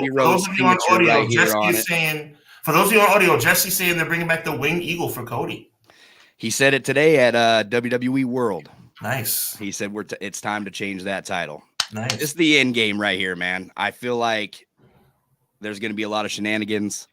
I feel like the only answer is Cody at this point. The only answer to get Rock to Roman is Cody at this point. There has to be failure in order for there to be a feud between The Rock and Roman. And I think that's been the goal all along. The title, like I said before, the title doesn't need to be on the line for this. This is much bigger. This is for family legacy. The largest family in pro wrestling, the Samoan dynasty. I feel like this is it. This is the way you get there. Cody's the man to lead the charge. Roman, head off into the sunset, fight your cousin, beat your cousin, and move on to Hall of Fame next year. Nice. Well said. You know what? Very, very emotionless. And what I mean by that is you clearly have emotion as it relates to your passion for what you said, but it wasn't like an emotional diatribe. You spoke very eloquently. Derek did too. it's like I see both sides. It's like I understand. I understand. Yeah, you it know? wasn't just it wasn't like a mark Right. there. You know what I mean? Like that was like, yeah. but you know, it goes back to like how the beginning of the podcast started. It was like character development, pushing new stars. And I'm not saying that Cody Rhodes is a new star by any means, but he's certainly more in the picture and in the limelight than The Rock. Mm-hmm. So for The Rock to dethrone Roman for the title, it doesn't really make sense. Especially like, you know, when The Rock came back 10 years ago or whenever it was and, you know, put an end to CM Punk's streak. That did not make sense either back then. Here we are, fast forward a decade later or whatever, how long it's been, for him to do that to Roman. No, like I think you're right. Like I think Cody is next in line, and he's got to take that torch, and you could still have that feud for Rock and Roman a little bit down the line, maybe something going into SummerSlam. That could be hell. That could be the SummerSlam main event without the title, right? Sure. It's big enough. Hogan and HBK, right? Bingo. So I love it, Jesse. I think you nailed it, man. I think that's the way it's got to go, and this is the only way. We got to start. We got to see this stuff more. We got to see somebody new that we haven't really quite seen ever before, and WrestleMania with the title in their hands. We have to see that again, in a sense, for men, you know? Maybe I'm wrong. Maybe it's happened like recently. You're not wrong. Guys, I want to thank you guys very much for the opportunity of having you guys on the show. You know, this has been absolutely outstanding. We're not quite done. We want to give a little bit of a room to everybody to talk about their platforms. We all agree WrestleMania 40 is going to be absolutely epic. Most highly anticipated Mania in at least the last 5 or 6 years. So I'm really fired up about this. Mountie, we want to start off with you, man. Tell us about your platforms. Tell us what you've been up to. Tell us what's coming next. Bro, first of all, thanks for having me, Sean. This was a blast. It's so much fun, always to talk wrestling with you guys. You guys know your stuff. Really, you really do. Great takes. Great opinions. Trivia show coming. I'm gonna tell you what events you can do your homework. Sounds good. You know, honestly, the platforms have been a little dormant in the last 5 months since my son was born. But I still have time to upload the odd TikTok video. So you can find me on TikTok, Mountie's Corner. You can also find me on YouTube, Instagram. I think that's relatively it. But you know, I'm always in a mood to discuss wrestling. I do skits here and there, like funny skits or old school skits, that sort of thing. So have fun. Give me a follow. I'm always down to talk wrestling, collab in any way, shape, or form, and look forward to hopefully collabing with some of you other guys on the screen, because I had a blast tonight, and you guys were awesome. So again, thanks, Sean, for organizing this. I'm glad it came through. Looking forward to this weekend. I hope you guys all enjoy it as well. Yeah, man. You know I got love for you, bro. Appreciate you. And now I can put your information into the description of the podcast since you're no longer a surprise, because I had to keep it under wraps for 2 months. But no, it's definitely a pleasure having you. Yo, Conrad, before we get in, we're going to get into everybody's stuff real quick. But me and Conrad obviously come to you guys every Monday night, 6:05, on the EPW channel for Clash of the Podcast. And a really cool thing about it is that we have this working relationship with Joel, who I'm kicking it to next. And the great people over at Triller TV. There's been so many changes to Triller and so many, you know, different things that have been going on as far as like events and different promotions you guys have been doing. The platform has changed. For those of you who used to know what the name was before, it's now Triller TV. Don't get it twisted. WrestleMania week obviously is all about WrestleMania. But what I was saying when we opened the show is that WrestleMania as a culture, as a foundation, may be the core, but there are so many things that surround it, as far as events and different things, different promotions, and that's where Triller kind of has it on lock. So, Joel, give the people a rundown of what's been going on WrestleMania week for Triller and what people can look forward to moving forward. So thank you, Sean, again. As Mountie said, I really appreciate you having me on your platform. Absolutely. Again, it's so nice to be part of the show instead of just listening for once, even though I love listening to you guys every Monday, and Conrad and Derek on Wednesday. You guys are great. Really, I'd like to just focus on this week. We had I'm so burned out. We had 4 shows. We have one more at midnight, and then I will finish my job for the night. We have 12 shows on Triller TV Plus, 11 from the collective. Bloodsport was today. We had DDT. We had Defy. We had Stardom, which was a pay-per-view. Tonight we have GCW and JCW versus the World. Tomorrow we have 5 shows. Technically, what's great about the collective was a couple of years ago, Conrad, I don't know, Sean, if you remember, it used to be a $140 bundle.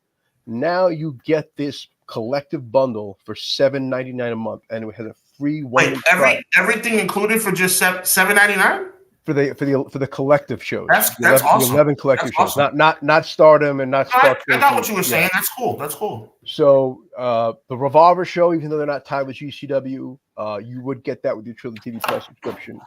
So really, it's just it's great. We have a 1-week free trial. If any of you guys listening, any of you guys on screen, check it out. We had the Sebastian Vandora, Tim Zoo fight in select countries. That was a pay-per-view. So it was a lot of great stuff coming up. We have, again, 5 shows tomorrow. I think we have 3 on Saturday, and then we have 1 on Sunday. So keep an eye out. I'm always promoting if it's going to be on the Triller TV Plus or it's going to be pay-per-view. But we have a lot of great stuff coming up, and the fun's just starting tonight with the first day of our Wrestlemania week on Triller TV. Yeah, that's crazy because, like, not only, I mean, you have that on Smash with the wrestling stuff, but I mean, some of the biggest events in all the combat sports. I mean, if you guys are Bare Knuckle, you like Bare Knuckle? Right. If you guys are familiar with Bare Knuckle, the Bare Knuckle Fighting Championship, I'm a big fan. They have their pay-per-views on Fight TV. Some stuff's only available internationally, but a lot of things are available in the States. So please just clarify, Joel, the contact information. We can also you can also order Dynasty in the next 2 pay-per-views. Double or Nothing and Forbidden Door will be available in the U.S. on Triller TV. Well, that's big news. Big news. So if you guys are AW fans, Conrad, I know you're a big AW fan, so you might want to go over to Triller TV and order those events. You can do that in the U.S. For the next week. Oh, you know I will. Sorry, but it's got to go down, man. That's dope. That's dope. I'm putting that information in the chat. Make sure you guys go to Triller.tv. Make sure I got that right, Joel. TrillerTV.com. TrillerTV.com. Excuse me. Let me change that up in the chat right now. TrillerTV.com. That's my mistake. I'm fixing it right now in the chat. Make sure you guys check that out. Yo, that's a lot. That's a good value, man. It's a good value at the end of the day for people who like combat sports, who live off combat sports like myself, Conrad, Derek, Jess, Mountie. We all love it. And, you know, I'm going to be honest with you. No cap. Triller TV has kind of become the destination for combat sports as far as my streaming stuff. So definitely excited about what's coming up in the next few months and obviously right now during WrestleMania week. So Joel, thank you for being here. We appreciate you and your staff, and we look forward to getting with you guys again soon. Derek, thank you, Sean. Absolutely. Thanks for being here. Derek, tell the people where you can be located. We already know where you can be located, but just remind us where you can be located, my brother. You can reach me at on my Instagram at dshelt1 or Twitter, aka X, however you want to look at it. Derek, I still say Twitter, but you know I'm getting that group because I do social media. I'm saying X, but I get you on that. I get you. However you want to look at it, man. Twitter, you can reach me at ds_elite1. Everybody can hit me up. I will always respond back. Never too busy for the fam. Never too busy for the fans. That's what's up. Jesse, my guy. Again, not going to tell your business, but so many things to be excited for you about now, and really fired up to have you on the show. I want to thank you for taking the time. It really means a lot. You're doing big things, and you haven't gone Hollywood on me, and I want to say thank you because it means a lot. Yo, real talk though, being humble, even with all the success you've had, remaining humble, remaining available, it really means a lot, my friend. Thank you for being here. Please tell the people where you can be reached.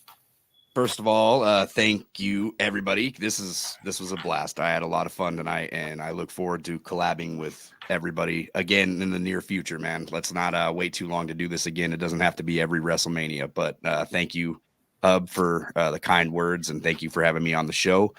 You guys can follow me at the Pro Wrestling Shoot everywhere. That's kind of our shtick at the moment right now. Branding matters is what I always say. Follow us everywhere at the Pro Wrestling Shoot. We are currently 8 subscribers away from 4,000, I think, is where we're at right now. 8 subscribers. So the goal is to hit 5 before summertime. We're going to keep this last week. I pumped out more content than I've ever done. I am extremely tired, and lots of editing, lots of live streams, and this will be the last live stream before I go on my wedding anniversary trip to San Francisco. So we will be heading out this Saturday. 8 Congratulations. years. Thank you. 8 years married. Big deal for us. We're really excited. And yeah, gonna miss WrestleMania live, but I'm gonna, if we're still driving when it comes on, I'll have Peacock on the phone, and we'll be watching it that way. And this was a blast, guys. I really appreciate everybody here. It was great to meet you, Mountie. Great to meet you, Joel.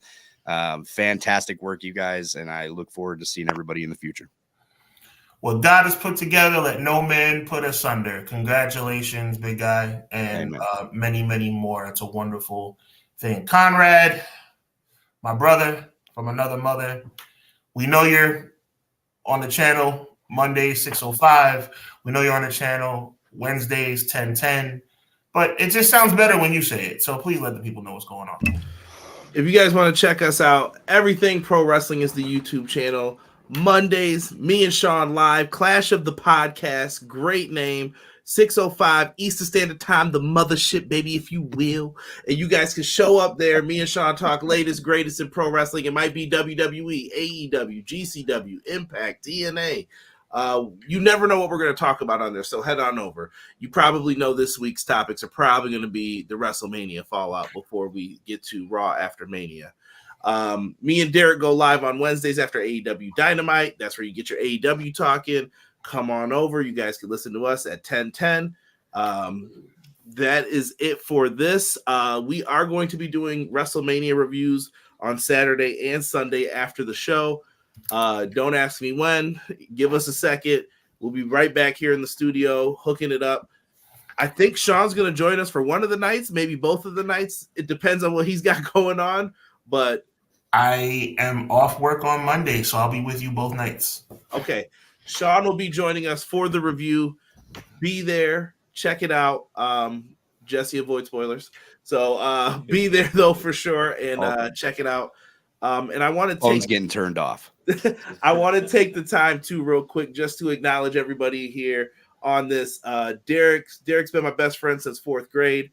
I appreciate him always hopping on to do the show. Got him back into wrestling again, so it's always good. Like I said, I'll tell some funny stories with Derek, like about the Billy Gunn theme and stuff like that. There's always these little tidbits that I remember with him.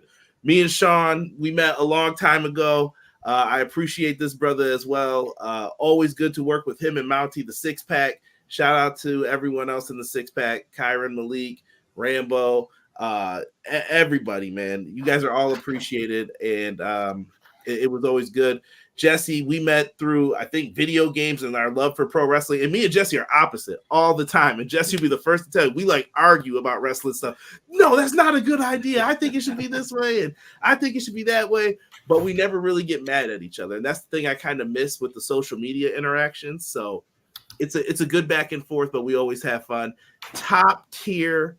I know he's got the 2K Next Maker, and he's not going to brag about all that stuff. But Jesse is a top-tier creator. If you love the wrestling video games, subscribe to his channel. I promise you, you will enjoy it. He works really hard on his videos and his audio quality. So give it up for him for that. And Joel, Triller TV, best social media manager in the game, always has great values, always plugging our stuff. I appreciate this dude like no other. So I had to drop it and just show you guys some love, too, because Thank you guys for doing this. And Mountie was the surprise. Like, I didn't want to know who the surprise was. And it brought joy to my face when I found out he was on the show. Then Joel's like, I'm on the show too. I'm like, wait, is Joel the surprise? Like, what's happening here? I didn't know. And I was like, oh, okay, so Joel's the surprise. Then it was like, no, there's another surprise. I'm like, what? What's happening? And shout out to Crystal too. She's going to watch this probably after. Crystal, yes. Big shout out to Crystal. Appreciate you. Yeah, she always keeps us all in line, especially on this podcast when we get out of hand. So always good, man. I appreciate you and all the folks at Triller too, Joel. So thank you guys so much for anything you've ever done for us to retweet, support, whatever we could do. So thank you. Yeah, definitely. Mountie, Joel, first time meeting you guys. Appreciate y'all coming out. Love talking with y'all. We got to do more of this. Hubs, my guy. You are my guy right now, bro. Appreciate you, man. Likewise. Jesse, you my brother, bro. You my brother. But be prepared, though. I promise you. Here he goes. I'm not even talking about the time to mute the mics. We're going to war. No. We're going to war. Right. All right. Well, before this goes off the rails, Right. Not even that. Not even talk about the Cody stuff. Just be prepared, bro. If that rant is coming, I will have everybody shoot that message to you. It will be coming. Phone is going off, brother. I promise you. Don't worry. I'll get it when vacation's done. Hey, that's all right. I don't care. It'll be the best. It'll be the best. I'm gonna sit there going, okay, time to turn this thing back on. This is gonna be bad. The biggest headline, Jesse, you gotta hear it. Derek's rants. We're gonna end this on a pot. Sean, thank you for having us all on. Thank you for hosting. It's an honor. You know what I'm saying? We want to make sure that we give time where time is due. The Bloodsport pay-per-view that's coming up, courtesy of Triller, Hub Wrestling Weekly, and EPW is going to be given out right now. We want to announce that the winner is the one and only Mr. Guy Will Gamble. We are so excited to present that to you, Guy Will Gamble. We already are connected on Instagram. I will send you a code for that and the instructions to cash in. Once again, huge Bloodsport pay-per-view that Joel was talking about earlier, coming up in June, and you will be watching it for free. Courtesy of Hubbard Wrestling Weekly. EPW. It's not Triller TV Plus, guys. Not Triller TV Plus. So that's how lucky you get. Guy Will Gamble. I mean, you get a pay-per-view, an expensive one that you can't get with your subscriptions. That's a real benefit that Sean and the Clash of the Podcast is giving you guys away today. No doubt. So Guy Will Gamble, congratulations. Make sure you hit me in my DMs. I will not log off without doing my norm. Big shout out. I like to call people by name. Guy Will Gamble, M. Leezy for Sheezy. The only video I like. Game Room. Oh my goodness. Okay, let's keep it going. Once again, the only video I like. XGW, God bless. Thank you. Deanna, I appreciate you. Jocelyn, appreciate you. Man, the list. Gomar was in here. Thank you so much. Appreciate you. I mean, Rob, appreciate you. Doug, appreciate you.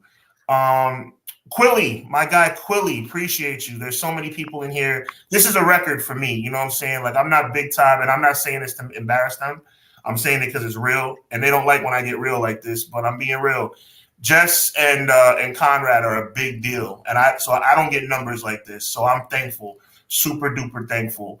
I work hard. I do my best. You know what I'm saying? Jordan Kirby, thank you. First time being here. I see you. I want to thank each and every one of you guys for being a part of this show. It's been a blessing. It's a blessing to my spirit to see that my work and the things that Conrad has helped me out with are not in vain. I'm just doing the best I can. The Resident, I see you. Yeah, so again, thank you guys so much for being a part of the show. It means the world to me. Conrad, my brother, my guy Derek, Joel, appreciate you. Mountie, you know how I feel about you, bro. And Jesse, God bless you, my brother. So on behalf of these wonderful gentlemen in the pro wrestling community, the guy Joel, my guy Derek, the one and only Conrad Cushman, Big Jess, and Big Papa Mountie. You already know what it is. My name is Sean Hubbard. This is Hubbard Wrestling Weekly in association with Clash of the Podcast. God bless, be encouraged, and always remember, evil never prevails.